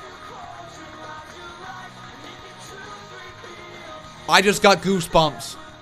I just got legit goosebumps. Champion. MVP with Apollo. I'm proud of you. Come on. I'm proud to be a fighting champion. Is it going to I happen? want to talk to you about the whole fighting champion thing. Listen, there's a difference between being a fighting champion and a smart champion.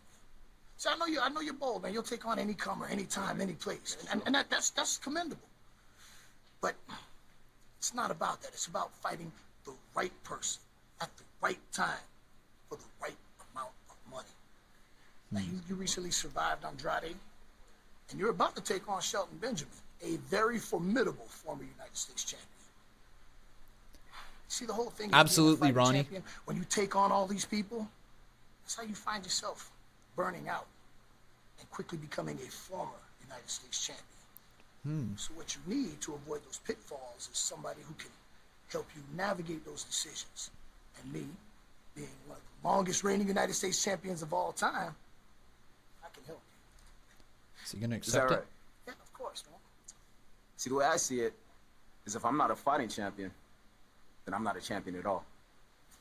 So I appreciate your offer. Thanks, but no thanks. Okay.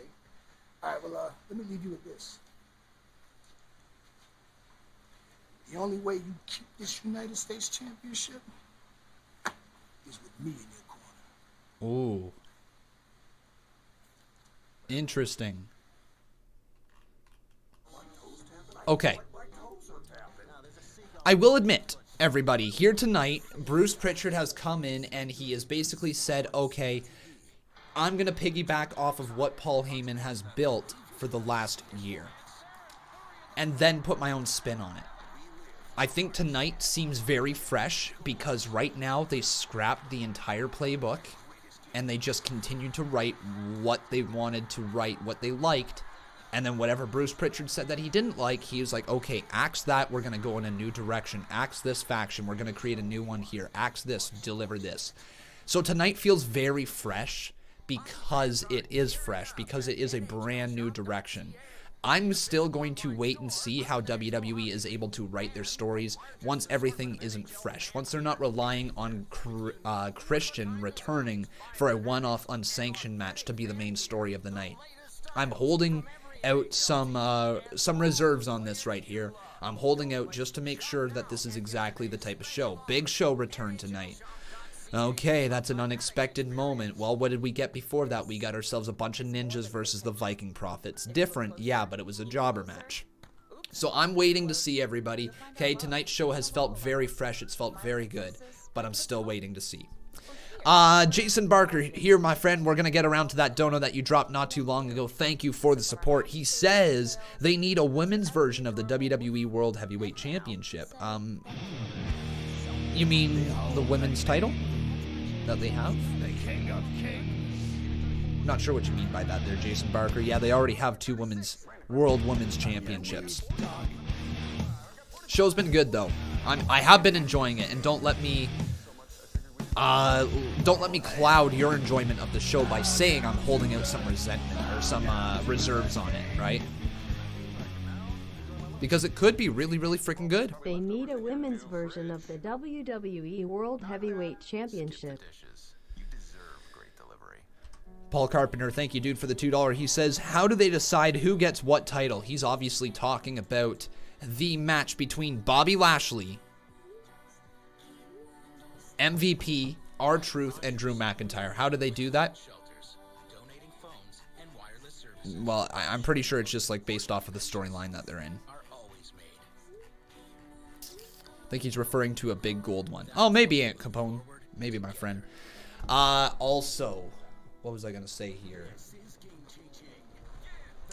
Aled says, Con, he didn't say the match was tonight. He just accepted a match. True, that did happen. We'll see if that is the case. I did, Joe, so that was kind of funny that they didn't want to promote WWE 2K20. Not even WWE wants to do that. Luis Batista says, I respect your opinion, but the show has been underwhelming in my opinion thus far. That's fair, okay? Like, here's the thing. If I want to take a look at it as from the perspective of somebody who is a hardcore wrestling fan, okay? Hardcore meaning they love the next thing. they're never settled with the present. They are always looking forward to what the next story is, what this is coming up next, right? If you are into that tonight, I understand this show being underwhelming for you. I understand. Whatever, okay. I need to know what your plan is. What's next? What do you mean? Like, which title do I want? No, God, you're the most decorated woman champion of all time. Dad, of course History you of the say that. WWE. You're my dad. It's a fact. I want to Okay. know. I want to know between you and me. Yep. Who, someone's got to get under your skin. There's someone, they just. Dad, they bug you. yes, Yeah, a lot so- of people get under my skin. You know me. I do what I want. Well, I know Right? that. I know that. Woo! That's the answer.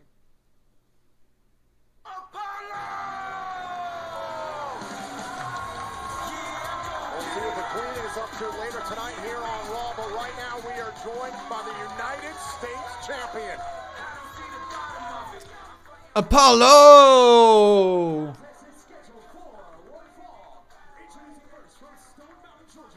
Yeah, Apollo Crews is definitely starting to see his career go in an upward trajectory. For sure, he's getting a bit of a push. Very interesting, though, everybody. It's 9:40. We're still supposed to get a winner-take-all championship match between McIntyre, R-Truth, Lashley, and MVP. We've got Apollo Crews out here, and we're also potentially going to get Christian versus Orton. It feels like there's too much left in the show. Oh, I just hit my microphone. Feels like there's too much left in the show for us to fit it all in, which leads me to believe we're going to get some shortcut segments. When Garza got on the apron, we've seen the story before. Angel Garza trying to get involved, but thank goodness for Kevin Owens, who is at ringside. And the Women's Championship. Holy crap, right? Yeah, what the hell? I don't... Oh my god, everybody, I'm going to take a walk for a second. 1 second. Because I got to show you this. Wow. Alright. So Conman had a bit of a botch. Conman had a bit of a botch. I was looking at the time thinking that the show was over at 10 p.m. We've still got ourselves an hour and 20. Not just 20 minutes here. My bad, everybody.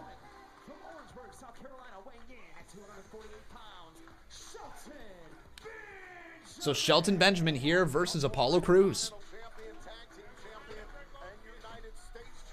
Yeah, we got lots of time still here tonight. Well, that's what I was going through in my head. I'm like, how the hell are we going to fit all this in? Like, we got 20 minutes remaining and we've got ourselves all these title matches still. Like, how the hell was that going to happen? I can tell you right now, you won't be champ for long unless you get someone like MVP in your corner. But tonight, after I beat you, you better hope MVP's offer still on the table, because it's going to take all the help you can get to keep that title from me, partner. So to Shelton Benjamin's point before the commercial break, we saw MVP trying to get into the ear of Apollo Crews, the United States champion. Why do you think MVP is choosing All right. now to diversify his associates? Cover and a kick out. So, let's get this match underway right now. We got ourselves Shelton Benjamin versus Apollo Crews. I do not believe...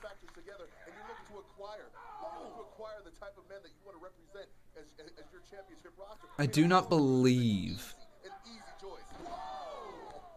that this is a title match. Am I wrong? I don't think this is a title match. I think it's just a one-on-one match between Shelton Benjamin and Apollo Crews. So either Apollo...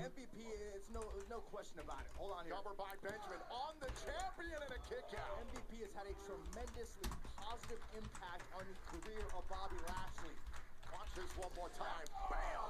Right to the face of Crews, and the champion's in a bad way. But I think Apollo Crews is a different story. This is the guy who for years... So you guys can go on over to twitter.com/Conman167 and vote in the poll for who you think is going to win this match. It is a non-title matchup here. So this is going to go down right now. By the way, everybody, we forgot to mention that we've got ourselves a new boss. His name is Jason Barker, becoming, wow, dude, a 10-time Boss Battle Champion. So thank you, man, for all the support. Back elbow delivered there from Apollo Crews. Catches Shelton Benjamin on the side of the head. Now Crews off the ropes. Stops in his tracks. Benjamin goes for a heel kick. He gets met with an enziguri instead.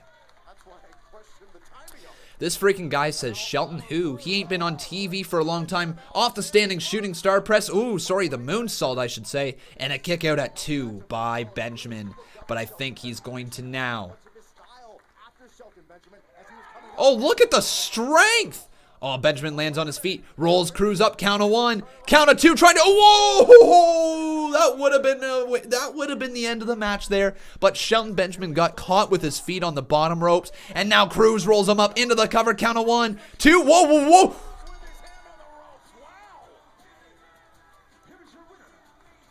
Oh! Apollo Crews just cheated to win. Apollo Crews just cheated to win. Okay. Crews is slowly turning heel.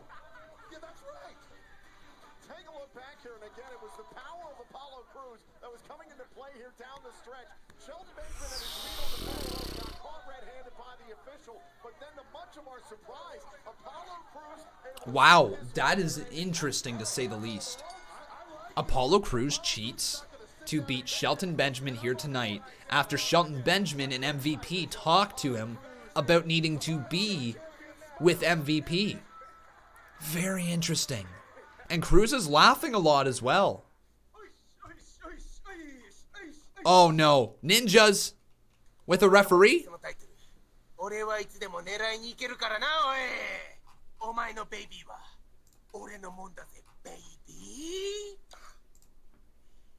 Tozawa, if that's the way you want it, that's the way you gonna get it. Time for me to get my Jaden Smith on. Hiya! If y'all don't get back, I'll kick you. I'm gonna kick you first. I'm gonna kick you. I'm gonna kick you too. Get back! Boy, I'll kick all y'all. So that dog, bruh, they after my 24/7. They all ran. They ran, Drew. Truth, I need you to be serious just for 1 second, please. Please listen to me. What you did back there was completely out of order. You didn't just put your title on the line. You put my title on the line. My life's work. What's done is done. Just say this slowly. Please listen to me. Do you understand the gravity of this situation? We could lose everything.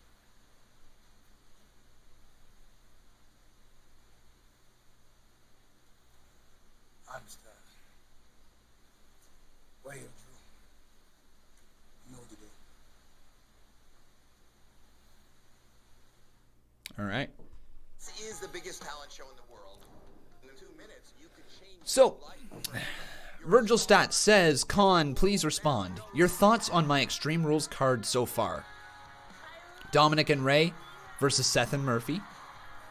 Big Show versus the Big Ninja. Vikings versus the Profits. Kevin Owens with Zelina Vega versus Angel Garza versus Andrade and Christian versus Orton. You think Kevin Owens is going to have Zelina Vega in his corner? I don't believe that's going to go down. Christian versus Orton could go down at Extreme Rules, and I would understand why that one would go down at Extreme Rules if they choose not to have it happen here tonight. But yeah.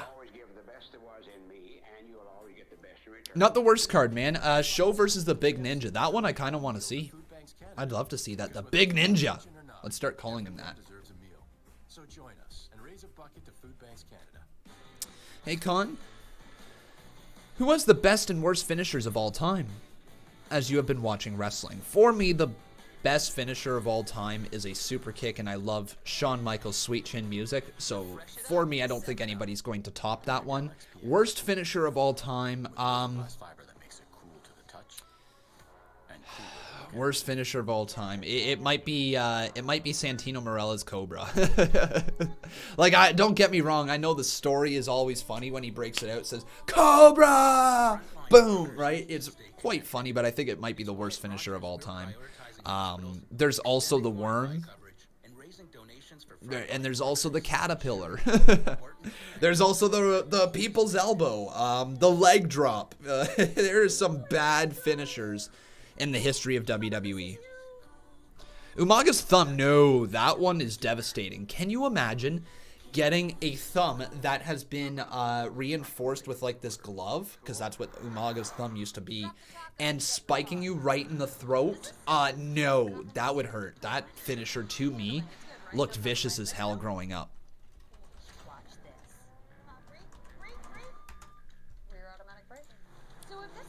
Like, look, Umaga's thumb was taped up.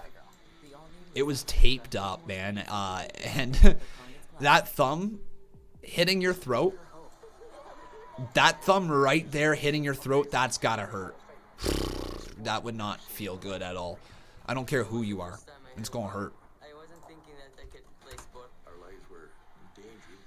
What about Cena's lightning punch? Oh my god, I forgot about that thing. Boing. Wade Barrett's Wasteland was bad. It wasn't the worst. It looked silly at times, but it wasn't the worst. This program is aggressive in nature. It may contain themes that are not suitable for everyone. Viewer discretion True. is advised. Steve Taylor, true. It might be Ghostface. We did talk about how we wanted a stable between MVP, Lashley, Apollo Crews, Cedric Alexander, and Ricochet, but I could also see Shelton Benjamin being put into that stable. I could. You don't like the Togan Death Grip? I love the Togan Death Grip. Hey, Kyle Cruz, how you doing? He's asking me, what happened, Con? I missed a lot. Sorry to bother you. No worries, man. I guess it's time for a minor recap here today, because I can't really remember what's happened here today either. Basically, the show has been centered around the idea, is Christian going to come back? Is he going to accept this unsanctioned match against Randy Orton? Well, he has said he is going to accept the match. We just don't know when. Is it going to be tonight? Is it going to be at Extreme Rules? When is it going to be? We don't have a clue. We saw Kevin Owens defeat Angel Garza. We saw Apollo Crews just retain his title by defeating Shelton Benjamin. What else did we have? What else? We had the Iconics defeat Liv Morgan and Natalya. What other matches have we had here today, folks? The Viking Profits defeating the Ninjas, Kevin Owens defeating Angel Garza, Apollo Crews defeating Shelton Benjamin, the Iconics defeating Liv Morgan and Natalya. What else? The match last night, it wasn't what you thought it was.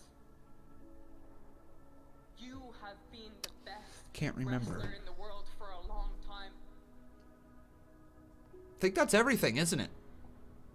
You have beaten me when nobody else could. I think so. This is why I am so Chandler McHugh is saying, remember when Christian and Orton feuded over the World Heavyweight Championship many years ago? Yeah. Yeah, man. It was good.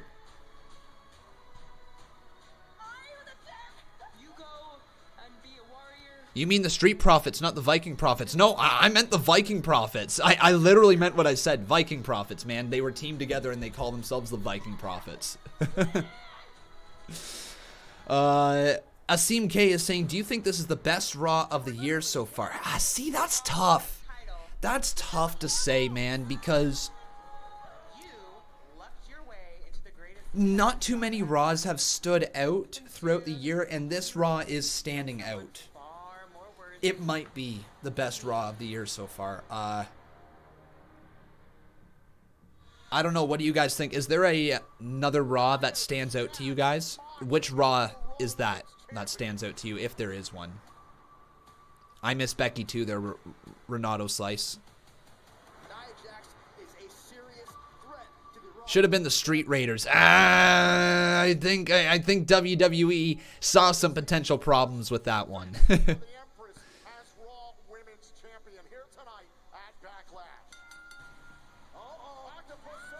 Raw reunion.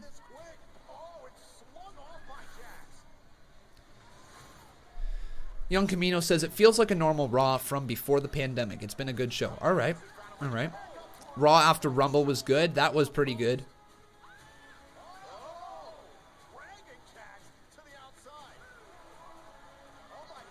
Okay, Steve, I'll open that right now, man.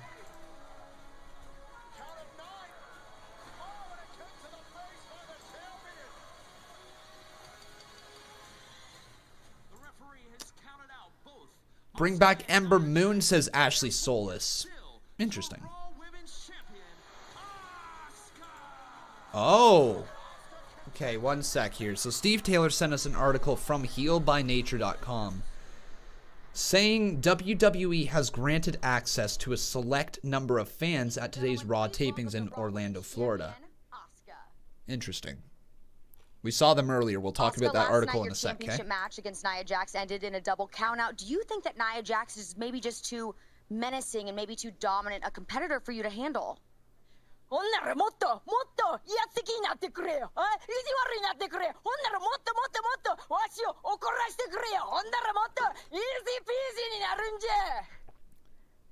Nia Jax started this fight. Asuka will finish it.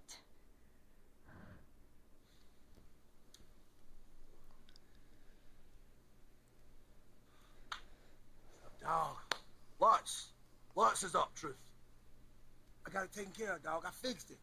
Now, I talked to the powers that be, and it's official. The one and only title that will be on the line tonight in our tag title match will be the WWE Championship. What? It makes sense to me. They like it. Truth. Let me get this straight. It's only my title that's on the line. If you get pinned by MVP or Bobby Lashley, I lose my championship. I think that's how it goes. Drew, believe in me, man. I need somebody to believe in me, dog. Bruh, I know how painful it is to lose the championship. Do you know I've lost my 24/7, 48/7, 7-Eleven, I-95 South European television championship, dog. It's even taken me 2 or 3 days to get it back. I'm not gonna let that happen to you, bro. Trust me. All right? We in, dog.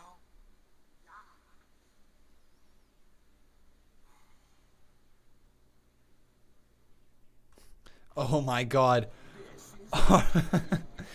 R-Truth almost made him break character. R-Truth was this close to getting Drew McIntyre to crack up. If you watch back that segment right there, actually, you know what? We're going to watch it back really quickly here, everybody. Oh, I can't rewind. Oh, there is the rewind button. Okay, cool. Let's go back. Watch this really closely here. With Drew McIntyre, he's fighting off a big smile. Ready? You know I've lost my 24/7, 48/7, 7-Eleven, I-95 South European television championship, dog. Watch that mouth. It's even taken me 2 or 3 days to get it back. He's trying so hard not to laugh. Trust me. He's trying so hard. He's trying so hard not to laugh. Look at that. He tried so hard. Oh, yeah. That's great. McIntyre almost cracked up. Almost cracked up, but not quite. Thoughts on the new Extreme Rules logo? It's good. It's good. It's it doesn't scream extreme, but it's good. It's good. For anybody who has not seen it yet.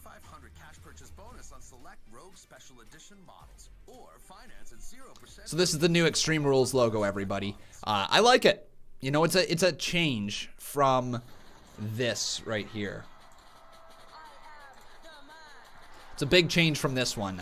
Don't get me wrong, this one that we had beforehand was cool, but you know, it was what it was. Much better now.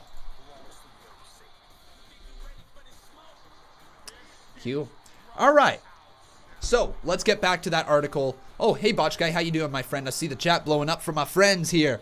Nice to see Botch Guy. Great to see you, buddy. So, back to this article that I was going to read.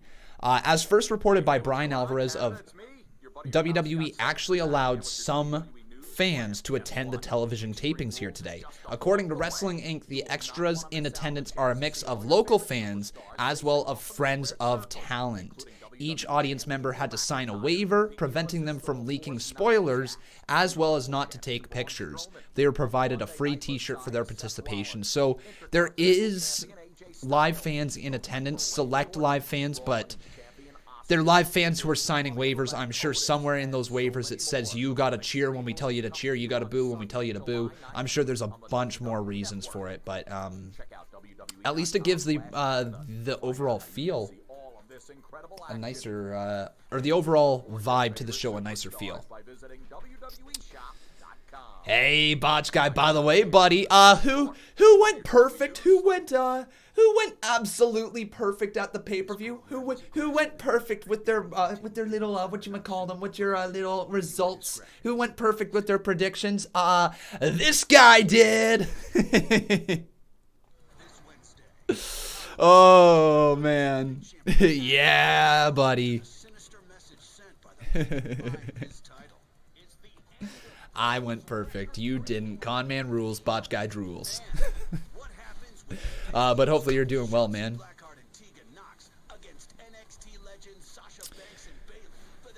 DM Taylor says, will Drew turn on Truth if he loses his WWE title tonight? Will Drew turn on Truth if he loses? No, I don't think so. I don't think WWE wants to go down that route. But if they wanted to, they could have. We can do better series. Chess? Uno? No, fam. I got an idea. How about we do a chariot race next week? Where you gonna get a chariot from? I know. Don't look at me. I can't ride a horse. Big show. Us, the Viking Profits. Collectively, we'd like to thank you for assisting us with helping with Tozawa's extra large ninja.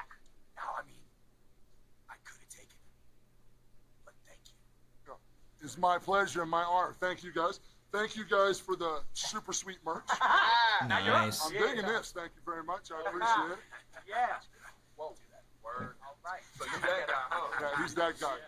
But I've enjoyed this rivalry. I really have enjoyed watching it. But this, whatever you can do, we can do better series.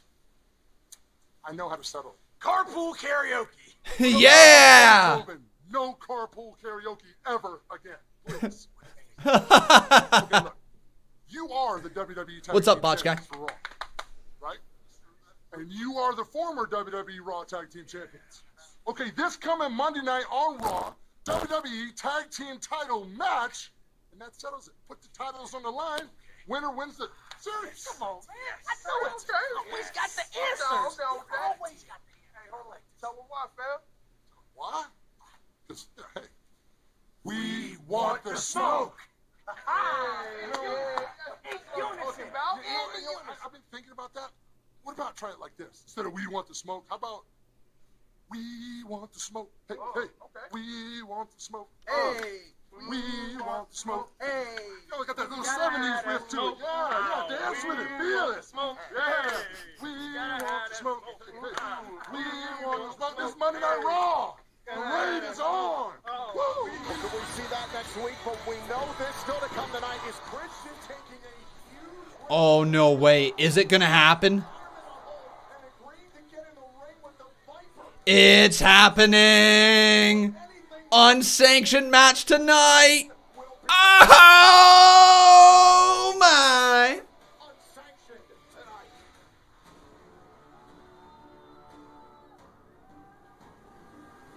Woo! I'm enjoying tonight's Raw. Shoot ton. Man, tonight's Raw is a great feel. So, Botch Guy, what did you say there, man? He said, my wife started an Instagram and YouTube channel for Botchy. Ah, your little pupper there. He says, do you mind shouting it out for me and my friend? Absolutely, Botch Guy. I don't actually know what your channel is called, but I'm sure you've got it on your community page, right? The link to go there. So everybody, what I want you to do is, whether it be right now, whether it be after the live stream, head on over to Botch Guy's page, click on his community page, and click on the link to go follow his wife's dog's Instagram, well, both of their dogs, Bocce, Instagram right there, and make sure you follow her new YouTube channel. Make sure you guys do that, all right? And he's also just linking it in the chat right there, so beautiful. There you go, buddy. So everybody go follow that. And hopefully that's a decent little shout out for you there, Botch Guy.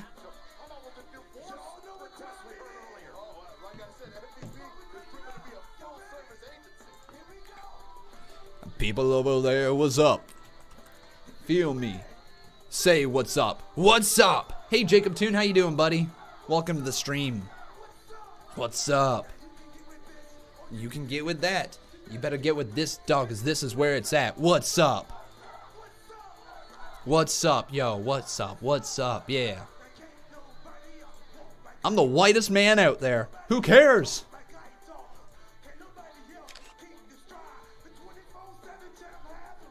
The 24/7 champ has arrived. Love it. I'm also just trying to find the photo for this match right here tonight, everybody. No problem, Botch Guy. Thank you for that $2.79 donation. Appreciate it as always, buddy. You feel me? Say what's up. What's up?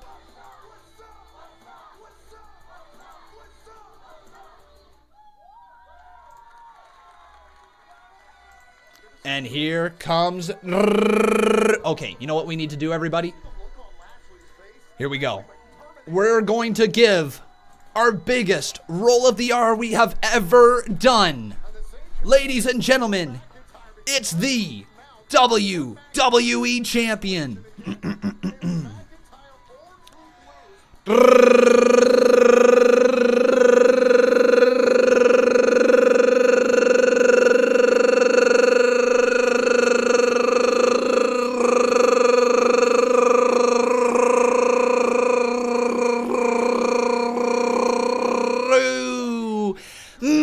McIntyre!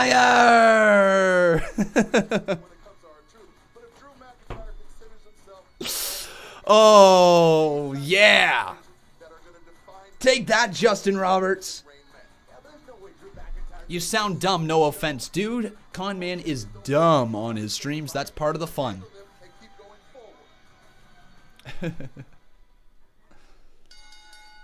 The following contest is a tag team match for the WWE Championship!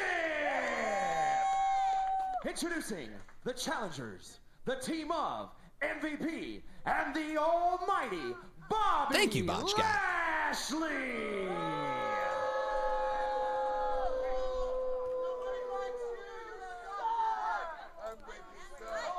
And their opponents, the team of the 24/7 champion, R-Truth. Chantel C, thanks for subscribing. WWE Champion Drew McIntyre.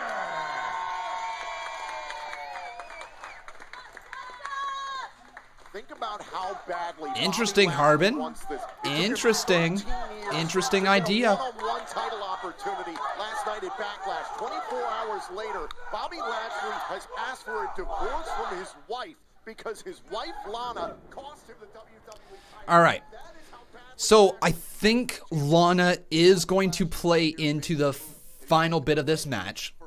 But let me go off that idea right there, because it's an intriguing idea for R-Truth to be in a stable with Lashley, Apollo, you know, but I don't think that's the direction they should go in. But I want to hear from you guys. Who is going to win this match here? The WWE Championship is on the line.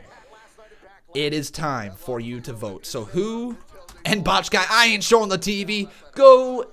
I'm not going to be mean here. Just go away. I'm joking, buddy. I'm joking. R-Truth heel turn? More like the Botch Guy heel turn.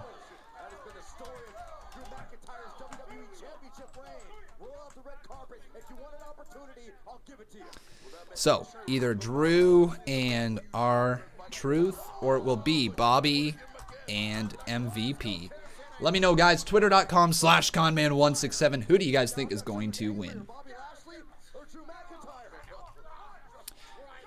Austin King says, Truth is too nice to be a heel. Well, I want you to remember that R-Truth's character, this goofy character, started with Lil Jimmy, and it was a heel character.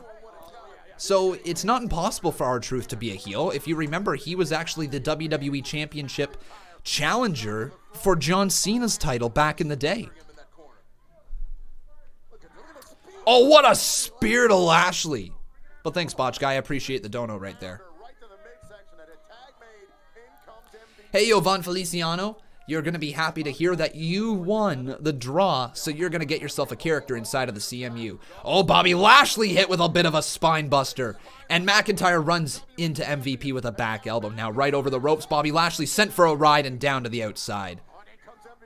Neckbreaker to MVP as well.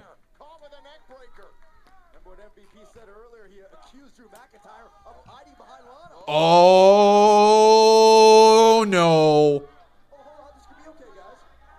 R-Truth just tagged himself in. MVP catches R-Truth. Oh, no. And Drew McIntyre can't believe what he just saw.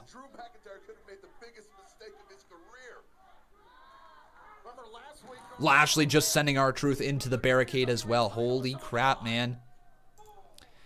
And as Merrill Williams says, Conman. Bro, Con, you there? Come on. I'm waiting for the next words to come out of you as well. Not sure what you're thinking there. But yeah, I read your comments. Thanks again, Con. Need to get ready. Con wants the smoke. Hell yeah, man. Hopefully you're doing well. Are you going to be live right after this? Are you going live after the show here today, or are you going to take the night off there, Botch Guy?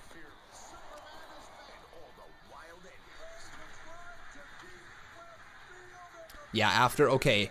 We will try to send a raid over to your stream at the end of this. Okay, man? Hopefully I don't forget. You know me, my brain just kind of goes out the window. Well, yeah, my brain just walks out the window, yeah. Am I happy about Apollo slowly teasing being a heel? I just like that he's got a character now. There's intrigue around him.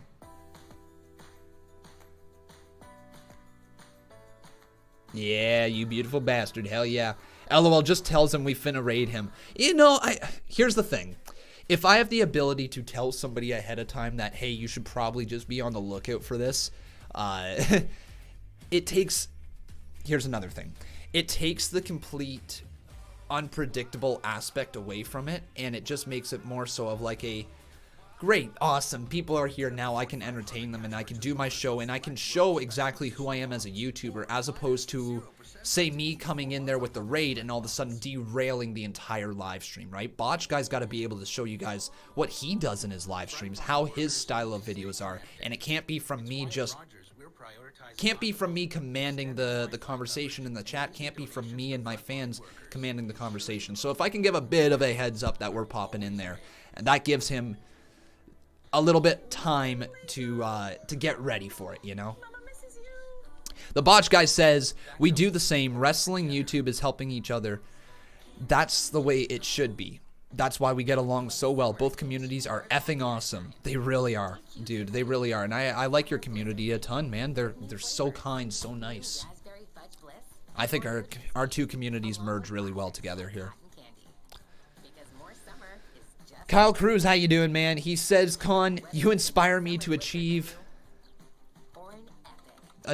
your such a... Oh, thank you. There should have been a comment. My bad. I was trying to read that out loud and it was not registering my brain. Let me try this again. Con, you inspire me to achieve. You're such a genuine and optimistic person. I keep on supporting you because the community is so amazing. And I appreciate that. It's not easy to always be optimistic about wrestling either. It's not. There are times when you just want to rip your ears off because the program sucks. It seems a little extreme, but it's true. That's what it's like with wrestling sometimes. See you later, Botch Guy. We'll see you in your stream for a little raid, okay, man? It's difficult to always be positive about it, though, and I don't try to sit here and be a WWE shill in the sense of, like I say, everything is good. I am more than okay saying something isn't great. But the way that I like to look at it is that as long as the now, this is not true 100% of the time. I will probably go back against this from time to time. But for the most part, I try to react to the segments as they were designed to be reacted to.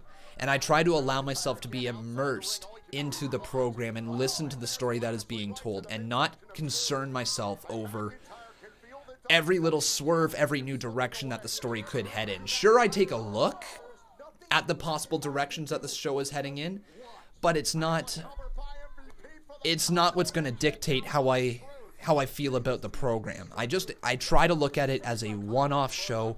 Was the show entertaining enough? Was the 3 hours that I sat here watching the show entertaining? Or was it boring? And I will let people know honestly, but I do try to look at things in the most positive light that I can. Nice back heel kick there from R-Truth. Samira Williams, how you doing, my friend? Do you like UFC or WWE, Con? Well, I mean, I'm watching WWE, so I would go ahead and say I like WWE, but I also do enjoy the UFC. Samira, I'm going to need you just to take a bit of a breather there. We've got ourselves an 8-second delay, so by the time that you send a message, it takes 8 seconds to 15 seconds to reach the computer screen before I can answer it. All right, my friend? Drew McIntyre's officially back inside this ring, though. Oh, looking for the Future Shock DDT. Nobody home. Back elbow runs into it there. Does McIntyre. Now a tag has been made to Bobby Lashley. Overhead throw, and in comes MVP. Actually, McIntyre looking right at MVP. He scares him off the side and down to the outside of the ring. MVP sent right into the barricade, and McIntyre is starting to take him down. Back inside the ring, MVP has been thrown. He has been thrown, I should say. I also don't think I updated our poll here, so you guys can head on over to twitter.com/Conman167 and vote in the poll that we have now. And a kip up from Drew.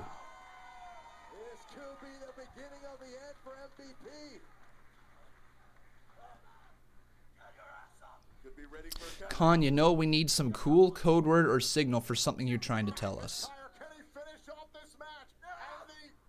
Oh! Off the Future Shock DDT. MVP, though, was saved by Bobby. And here comes R-Truth, but he runs into a boot there of Bobby Lashley and dumped to the outside of the ring. Bobby Lashley now looking for maybe another spear. Sidestep face first into the steel steps. R-Truth takes down the big bad Bobby Lashley. No. Excuse me. Claymore. Excuse me. Into the cover. One. Wait. What? What? Is Drew gonna tag in R-Truth? He does. No way! Oh, the splash from Truth. 1, 2, it's over. Wow.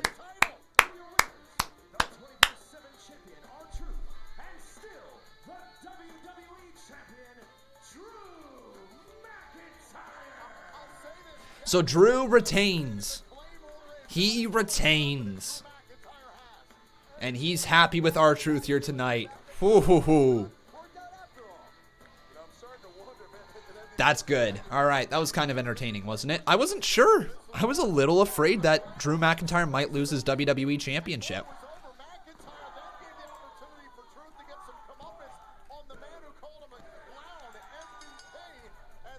There we go, everybody. We got ourselves a $5 dono from Jason Barker. Thank you, my friend. He says, do you think Drew is a face or a heel? Absolutely a face. He is a bona fide face. Thank you, dude, for the $5 dono. I do appreciate it. But is that the end of Bobby Lashley's direction with Drew McIntyre? It feels like that could be the end, and they could pursue a new path. Maybe Randy Orton versus Drew at Extreme Rules. Maybe.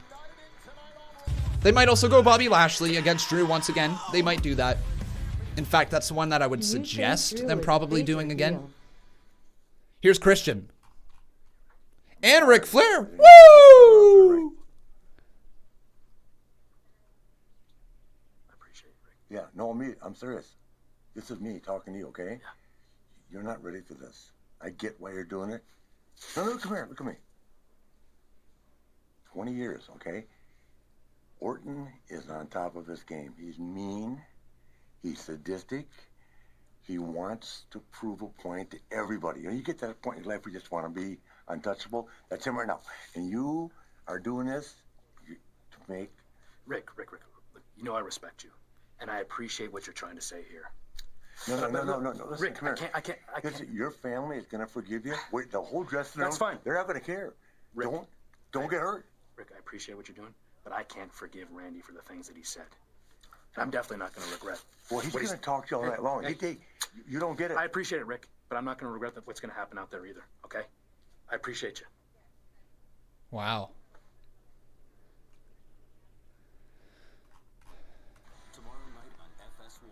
WWE's bringing out the star power here tonight. That's for sure. That's for damn sure.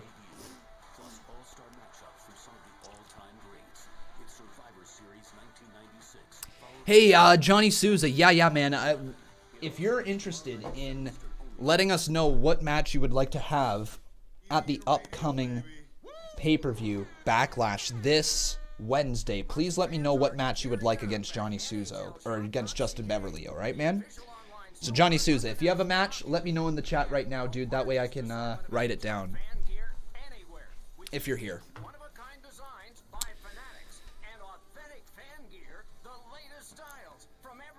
Rondo Slice says, this is going to be one of the most personal matches WWE will see in a long time. I mean, we just had the greatest wrestling match last night. That was a personal rivalry. I'd say that match was pretty personal. Steve Taylor says, you haven't recorded Backlash yet. No, man, I'm recording the video tomorrow. Everything else is pretty much ready. I just need the actual video to go, which I will be doing tomorrow during the day.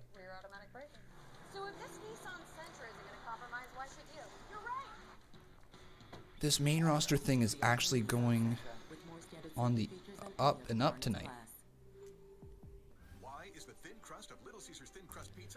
But Johnny Souza, man, if you're in the live chat, once again, Johnny Souza, if you're in the live chat, let me know what match you would like to have against Justin Beverly, what stipulation. Asmira asking me, do I do UFC live streams? I don't, my friend. I used to. I might do it in the future. I don't do them right now. B-Man 5000. Oh.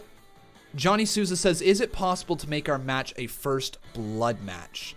It is.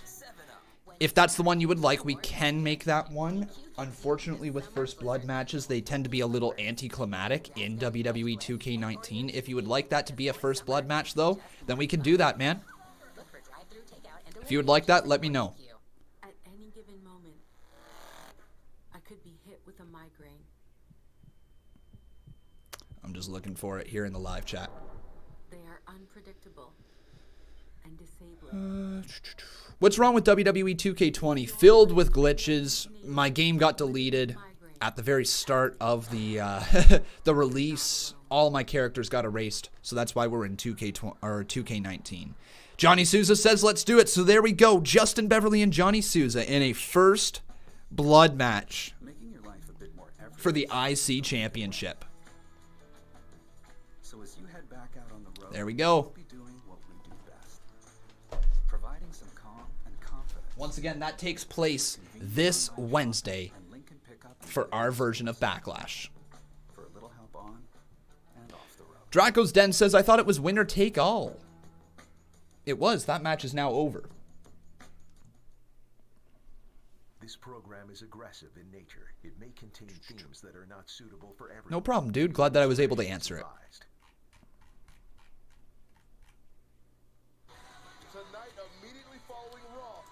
And I'm just taking a look right here. I think our Boss Battle Championship is up to date. I do not believe our results tab is up to date, though, so I got to fix that. So then we had ourselves the match between Drew McIntyre defeating, or Drew McIntyre and R-Truth defeating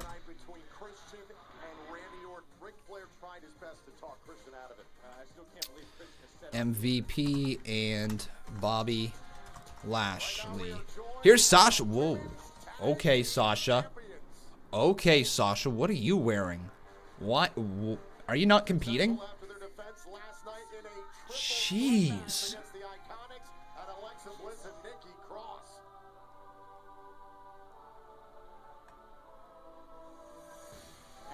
And Bayley's here. Are they not defending the titles? Bayley, those straps. There was a WWF mention. Oh, I missed that there, Botch Guy. Man, Sasha looking good. So, it's next week? Oh, it's not this week. My bad, everybody. It's not this week. It's next week? Okay. Yeah, Kevin Langoff, it's the boss. But also this Wednesday, we're going to get Sasha Banks and Bayley versus Shotzi Blackheart and Tegan Nox. Joe said only in the WWF. Oh, that's cool. I missed that entirely.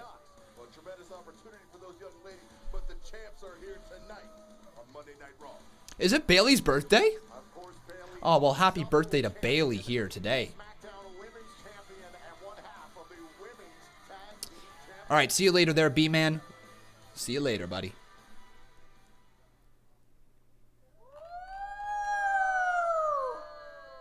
Oh, my God.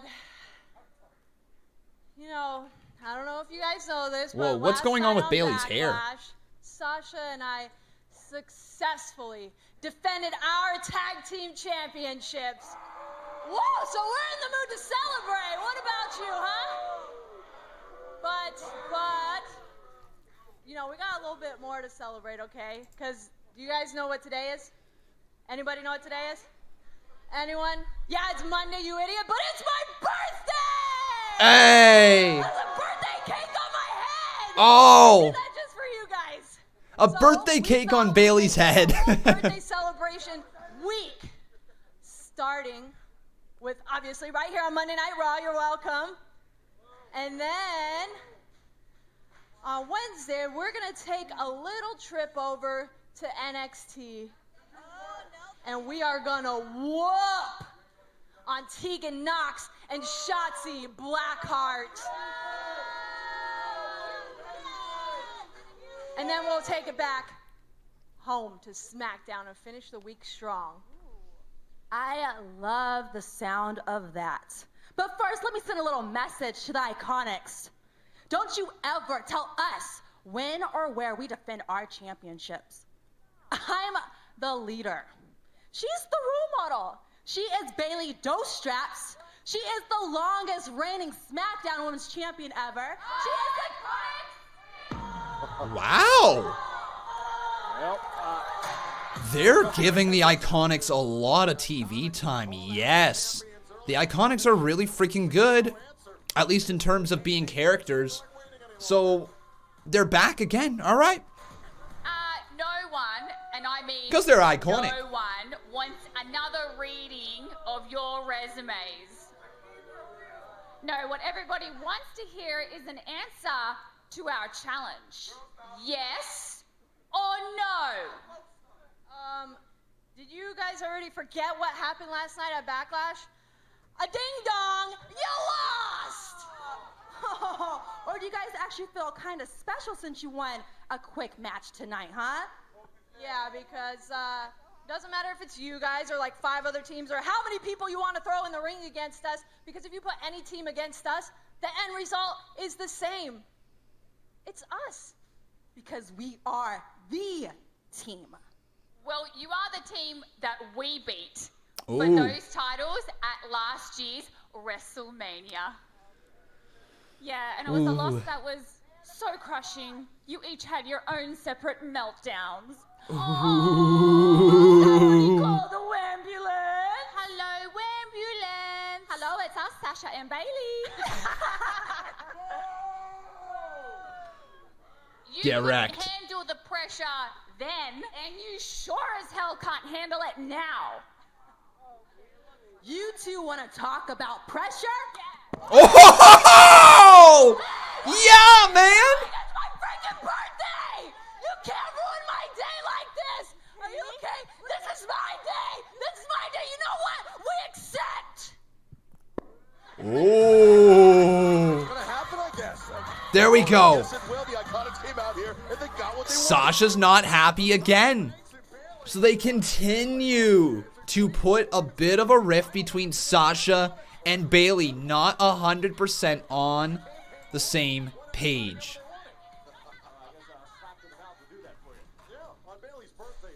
Wow. Why are you not doing the current match pictures, Con? Asmira? Well, that was just a promo segment. I don't generally do them just for promo segments where things are just all over the place. It's not a thing that I bother doing, but for the actual matches, I try to put them up on the screen.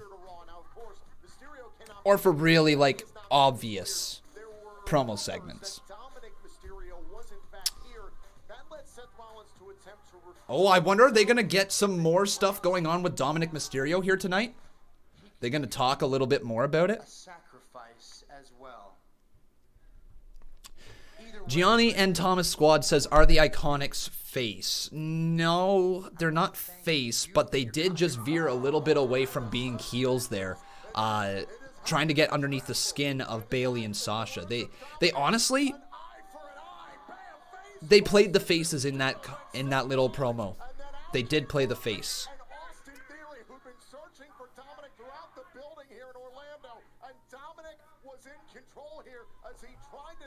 It is a loaded show there, Jacob Toon. It is, man. But everybody, if you have not done so, please make sure you slap a like on this video. Also making sure you are subscribed to the channel. You can see your name pop up there on the top left-hand side of the screen. And everybody, if you would like to, you can always drop a little donation. It doesn't matter how much or how little through the super chat feature in the live chat. Thank you so much, everybody, for the support and keeping these shows running week in and week out.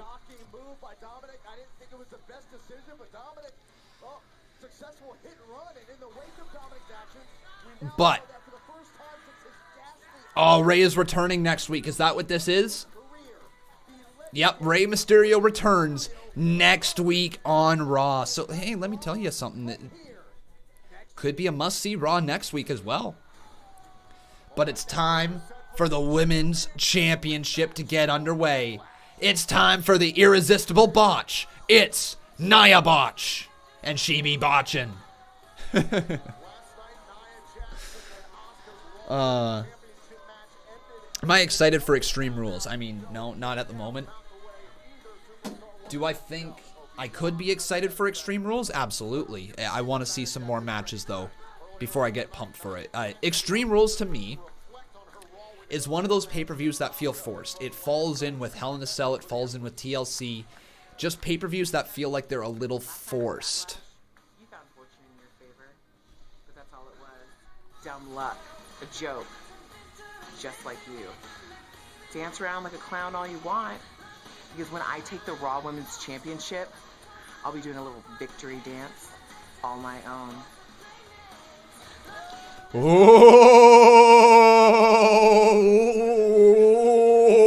Nia's so scary. Whoa. Whoa. Oh, God. Holy crap. All I gotta say is, please don't injure Asuka tonight. Please don't injure Asuka. Nia Jax, please don't injure Asuka.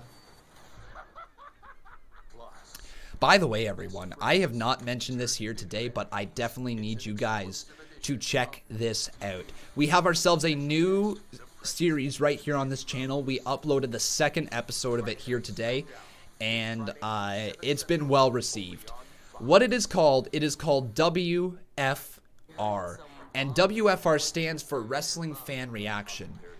It is a fun little series that I really, really would like for you guys to give a chance. So if you guys have not seen it yet, this is what the opening few seconds of the show looks like. Alright. So, if you have not seen it, this is kind of like what we got.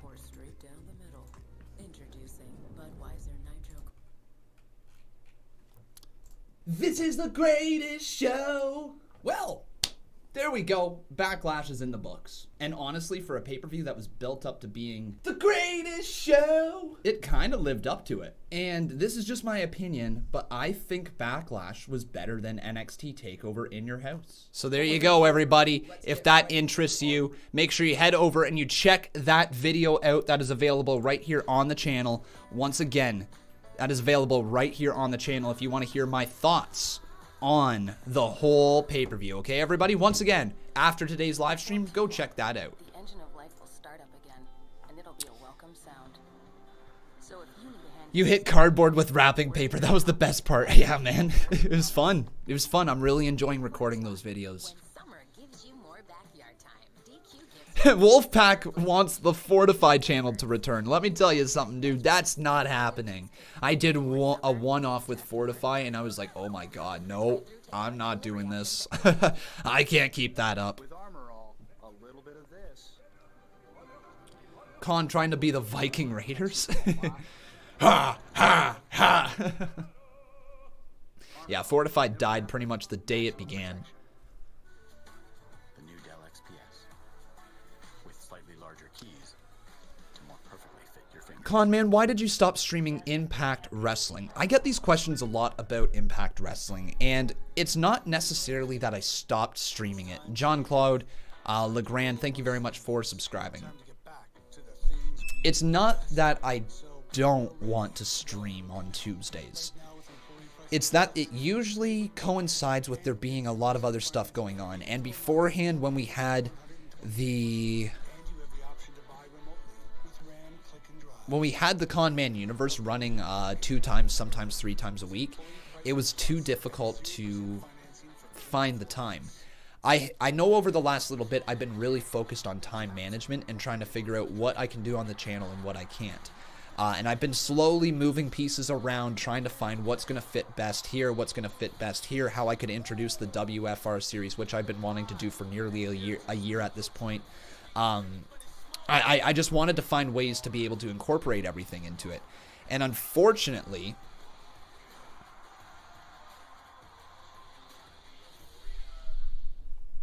that means that we didn't always have the time to stream Impact.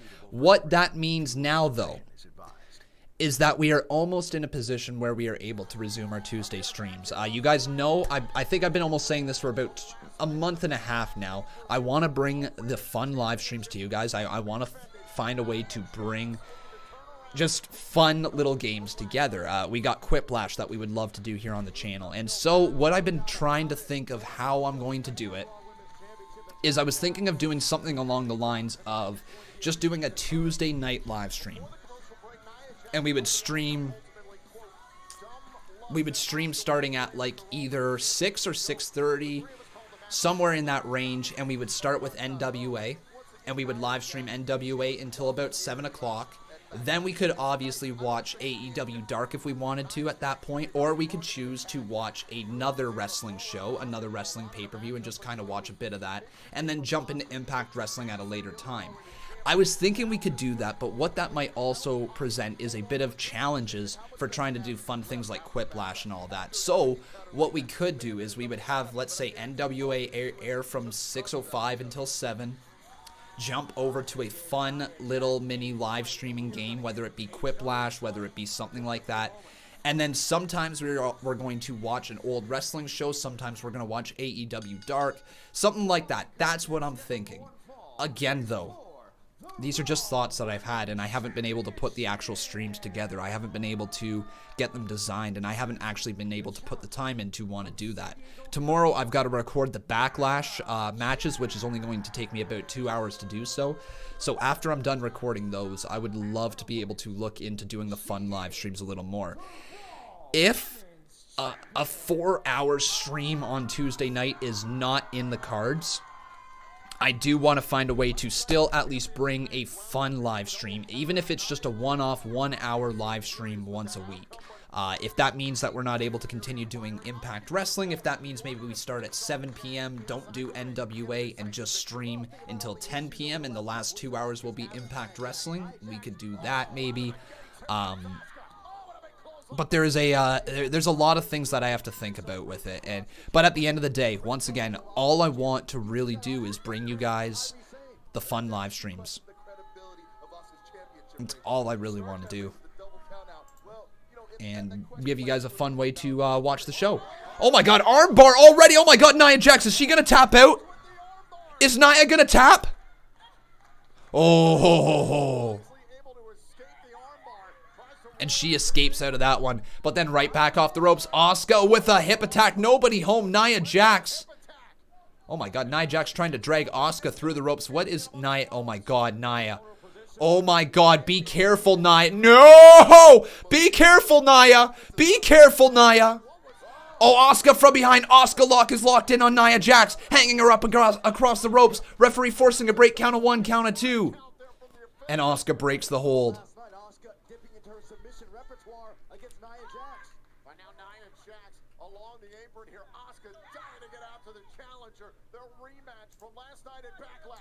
Jax has been a bit shell-shocked here. She's not sure what to do. All right. But now I want to ask you guys over on twitter.com/Conman167. Do I have the link for the match? No, Asmira, I don't share links. I can't do that as a YouTuber here. Can't share links to illegal streaming sites. I cannot. And also, by the way, I watch on Sportsnet now, and I pay my actual monthly fee to watch it.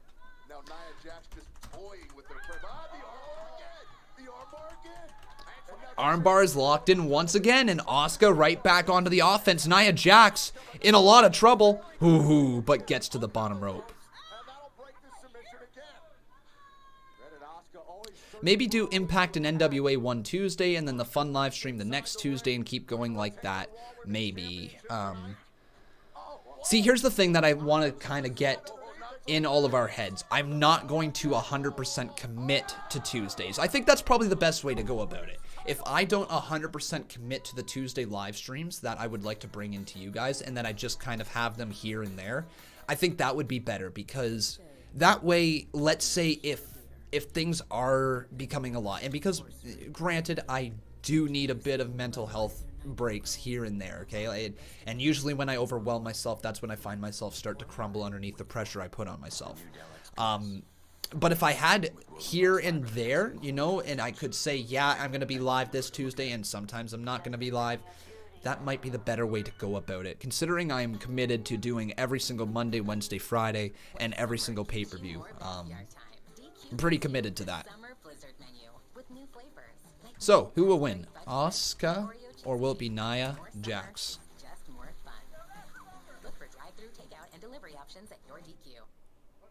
With armor all, a little bit of this Con, turn around. Asuka. What about her? protects you from a lot of that. Armor all, minimum effort, maximum protection. Marcus Faze, or Jay Fizzy with it, says, would you agree to do a dangerous looking spot with Nia Jax at this point?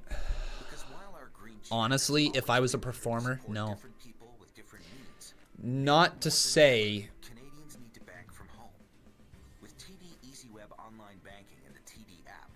Not to say that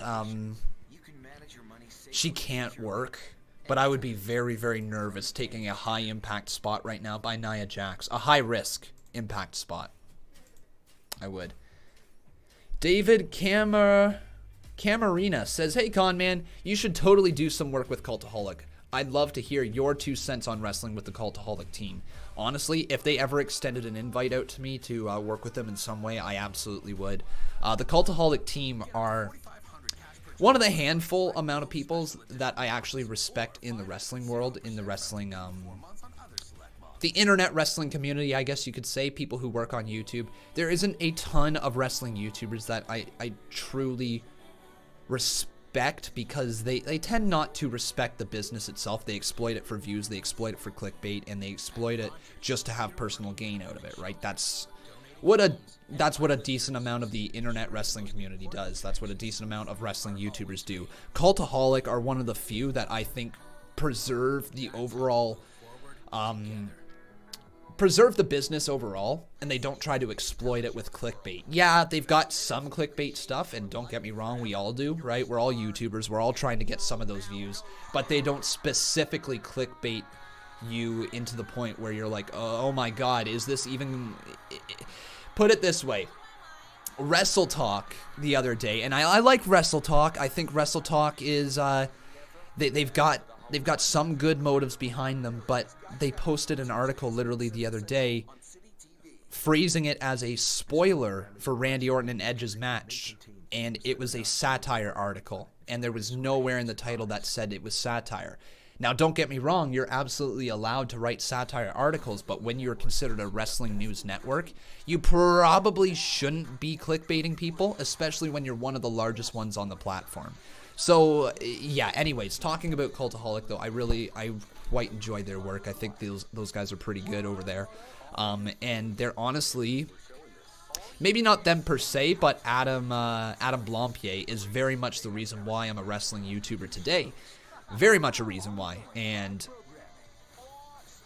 it's and that led to me watching the Cultaholic guys, who were once before on What Culture Wrestling, right?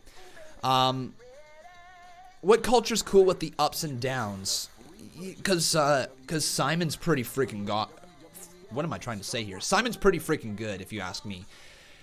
There is a bunch of other twats, though, at that company over there. There's a bunch of other twats running their wrestling YouTube channel. Just not everybody, but there is a decent amount of them who just want to clickbait and post anything just to get stuff out there. And I know it's because What Culture forces them to, but my God, some of the garbage that they produce is just that, garbage.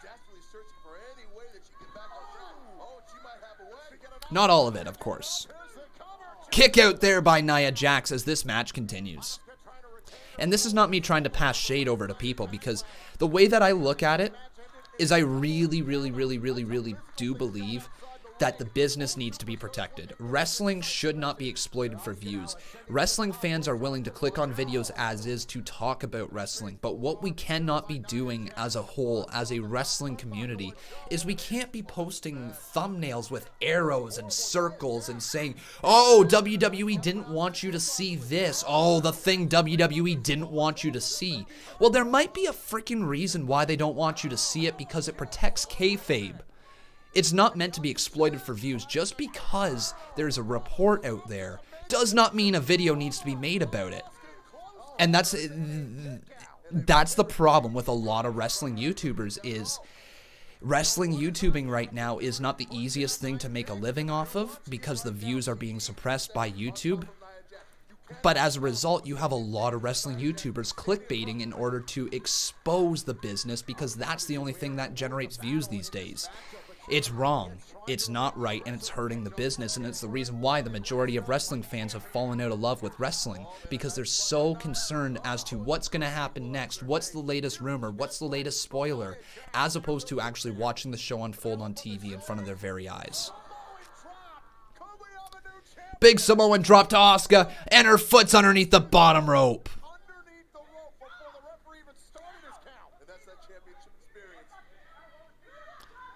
Nia. Oh! Nia shoved the referee. That's not smart. That's not smart. Referee going to disqualify her. Asuka rolls her up into the cover. 1, 2, 3. Fast count. Whoa. That was a fast count. And the referee is not gonna like that one. Sorry, Nia Jax is not gonna like that, I should say.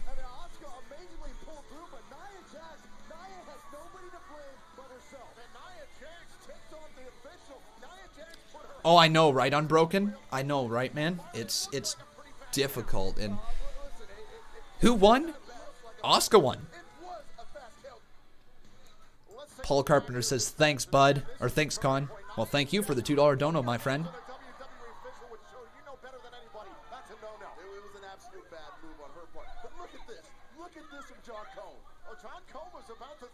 It looks like this is going to continue, everybody, though. And yeah, like, you know, I might have been throwing shade there a little bit earlier, but it's also just because I'm so passionate about the wrestling business. And I believe, honestly, wrestling has evolved to need wrestling YouTubers. It's evolved to need social media presence, because that's where a lot of people get their entertainment from, right? The wrestling show is the thing we want to talk about, but the entertainment, being a wrestling fan, is talking about the matches, right? Talking about what happened and discussing where do we think it's going to go. But the moment you start actually spoiling what's going to happen, like Christian's return here tonight was spoiled on Twitter, it kind of ruins things. Do you think Do you think Christian is a legend? Absolutely. Well, for what it's worth, I think he's a legend too. Now, do you know what unsanctioned means? Unsanctioned means there's no rules. There's no regulations. Unsanctioned means, Charlie, that in a few short minutes, the legend of Christian will be destroyed. The legend of Christian will be destroyed by the 3 most destructive letters in sports entertainment. R-K-O.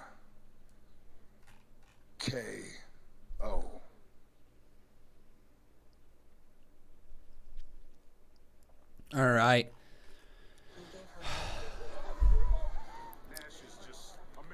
I mean, this match could be really, really quick, or it might not happen. What do you guys think? Is it going to be really quick, or is it not going to happen? Let me know in the live chat right now.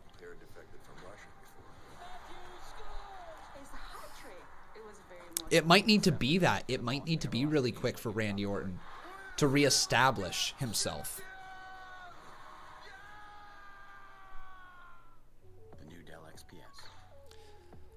A lot more people seem to be thinking it is going to not happen. I don't know. It feels weird because if WWE wants to build towards Christian versus Randy Orton at Extreme Rules, then maybe this is just like the catalyst for it here tonight. But like, people are saying it's not going to happen on a random episode of Raw. Why do you think they hyped this up at the start of the night for it to be the main event? They're trying to draw ratings. Monday Night Raw's ratings were all-time low. Here's the problem when you put all of your big matches on pay-per-views and you don't build to your actual Monday Night Raw episodes. It makes your Monday Night Raw episodes not need to be seen. Tonight, this episode has been must-see. Tonight, this episode has had stuff happen. Tonight, this has been an episode you need to watch if you're a wrestling fan, right? If you follow the story of WWE, tonight's episode is integral to the overall story. Honestly, it's...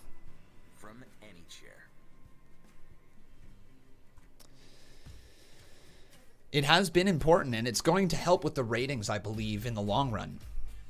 And it might help with the ratings tonight. I bet you tonight, folks, we see a spiking of the ratings, and Raw's 4 minutes of commercial, 4 minutes of entrances. Well, like, it could still happen. It just might be really freaking quick. If it's unsanctioned, that means no rules, meaning Randy Orton, he might walk right up to Christian, kick him in the nuts, and hit him with an RKO. Let's think of it this way, folks. If Christian isn't cleared to wrestle, but WWE wanted to get the most out of him, well, maybe Christian is cleared for a couple of bumps. Maybe Christian is cleared to take an RKO. Maybe he's cleared to take a punt. You know, maybe he's cleared to do stuff like that. And if that is the case, Randy Orton could get his star higher than it's been within the past couple of years by taking out Christian here tonight. And that could then fuel this legend killer vibe that he's got going on. This program is aggressive in nature. Brandon Jordan says, on some Brock versus Kofi shit. Absolutely, man. That's what I'm thinking is going to happen here, roughly. I think it's going to be a quick match, and it's going to get Randy Orton over even more.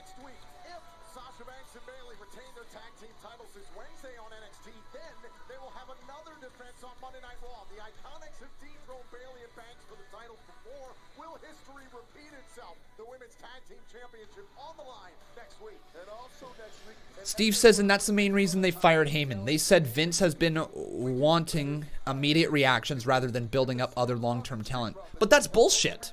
That's bullshit for firing Heyman for that, because 12 months ago when Paul Heyman was hired to be the guy running Monday Night Raw, Vince McMahon asked for Paul Heyman to build up new stars, and he said, we need 18 months to build up new stars. It had been 1 year and new stars were being built, and they fired him. I can't comprehend that. Don't get me wrong, tonight's edition has been fun, but it has been all entirely built for just tonight. There's very few builds moving forward. Yeah, sure, there's some new storylines. It's some interesting directions. But tonight has been all about trying to get the pop for tonight.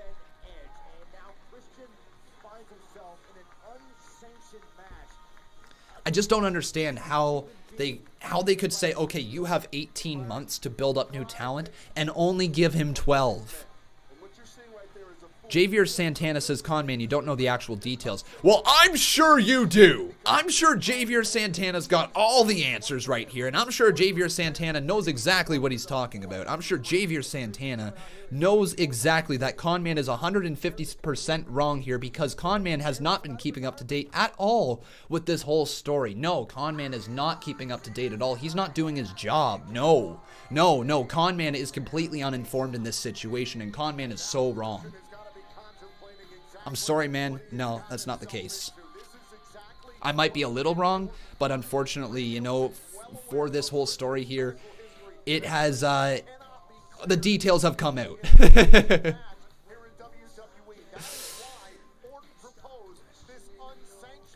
Christian isn't in gear. Well, why would he be? He showed up not expecting to wrestle in a match.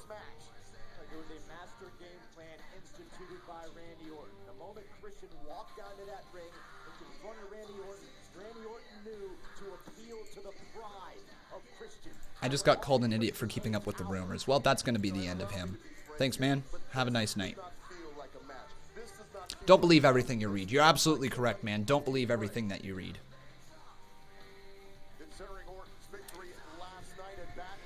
All right. Thank you, Super Source. I appreciate the kind words. I've been pretty good today. But you know what? I can tell that I'm getting towards the end of the stream. Starting to get frustrated. When you read just assholes in the chat for about 3 hours, you know, we got amazing people, but for some reason, I don't know if this is just the human mind, but when you see stuff that is praising what you do versus stuff that is critical of what you do, your brain, for whatever reason, at least mine, it gets drawn more towards the negative side for some reason, and I try not to focus on it. Ric Flair?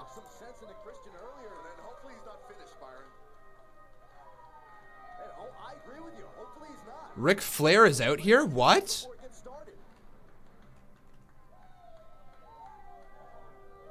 Alright. No. I just talked to Edge. This ain't cool. You're not doing this. You don't need to prove anything to anybody. Let it go. Let it go. Randy, cut him some slack. Rick. I have to do this. Oh no. Folks, I think this is going to be really quick. Christian. Match is underway. Christian and Orton. What? No! Rick just low-blowed Christian. What? No! Ric Flair just low-blowed Christian. Randy Orton's going to hit the punt. No. Punt delivered to Christian. He just about kicked his head off, and he put it right up in the rafters of the Performance Center. Christian punted here tonight on Monday Night Raw. No. He's out cold. He's out cold.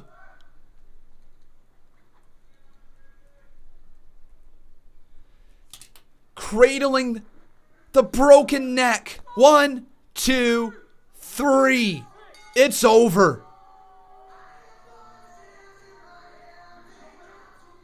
Conman calls it again for how the ending was going to happen, except for the fact that it was Ric Flair that delivered the low blow. Did not see that coming.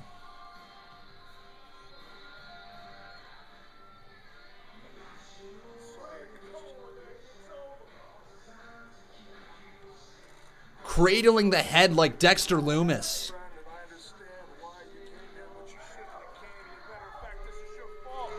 This is your fault. I didn't want to do this. I didn't want this to happen. Why are you here?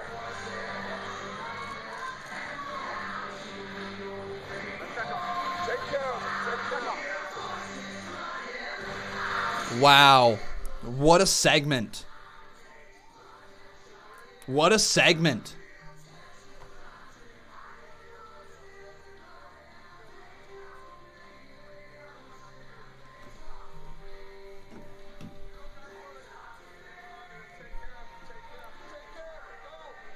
telling him to take care of him.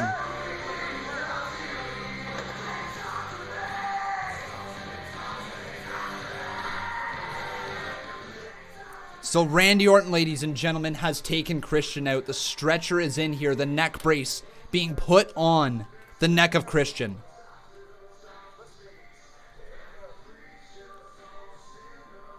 Orton says, take care of him, please.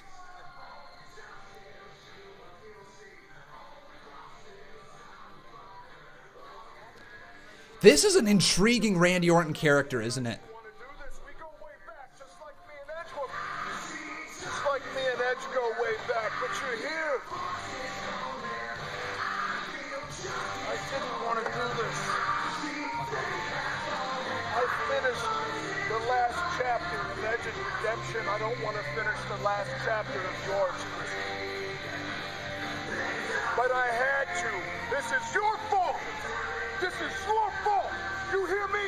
You come here in my ring. You interrupt me a couple hours ago. It is your fault. But you have to forgive me. You have to forgive me. You have to. I'm sorry. I didn't mean for this to happen, but this is my livelihood. This is my livelihood. And I can't let you interrupt or destroy my livelihood. So if it's you or if it's me, it's gonna be you, my friend. It's gonna be you, and I'm so sorry. I'm so sorry. This was amazing. This was amazing. What an ending. What an ending. And folks, here tonight, that was a really, really good edition of Monday Night Raw. There is only one way to kind of commemorate this episode of Raw, because the man who is in charge of it now, even though WWE fired Paul Heyman, the man who is in charge of the show right now is Bruce Pritchard. So we're all going to finish the show off with us chanting, Bruce, Bruce, Bruce, Bruce, Bruce, Bruce, Bruce, Bruce. Thank you so much, everybody, for tuning into the stream here today. I know that we said we were going to go raid Botch Guy. Unfortunately, his stream is not actually happening here tonight, so we will try to do that in the future. But look at all the Bruce chants going on. Brucey, Brucey, Bruce. Put on a great show here tonight. As always, everybody, I've been Con. Thank you for watching. On your way out, make sure you leave a like on this video. Also, making sure you are subscribed to the channel with those notifications turned on. And of course, if you guys would like to, come on over to twitter.com/Conman167. Follow me over there. Join our Discord server. That way you can chat with everybody in the live chat like you did here today at any given time. That's going to be it, though, everybody. Thank you so much for watching. Make sure you go check out the latest WFR video right here on the channel if you're looking for more content to watch. And I will also upload my reaction to Lana getting divorced and Christian getting his head basically kicked right off. So look for those very shortly. But that's going to be it. Thank you very much for watching, everybody. Take care. Have a wonderful night. And I'll see you guys on Wednesday for NXT and AEW. Oh, and Conman Backlash on Wednesday. Don't forget about that. CMU Backlash Wednesday. Okay, guys. See you then.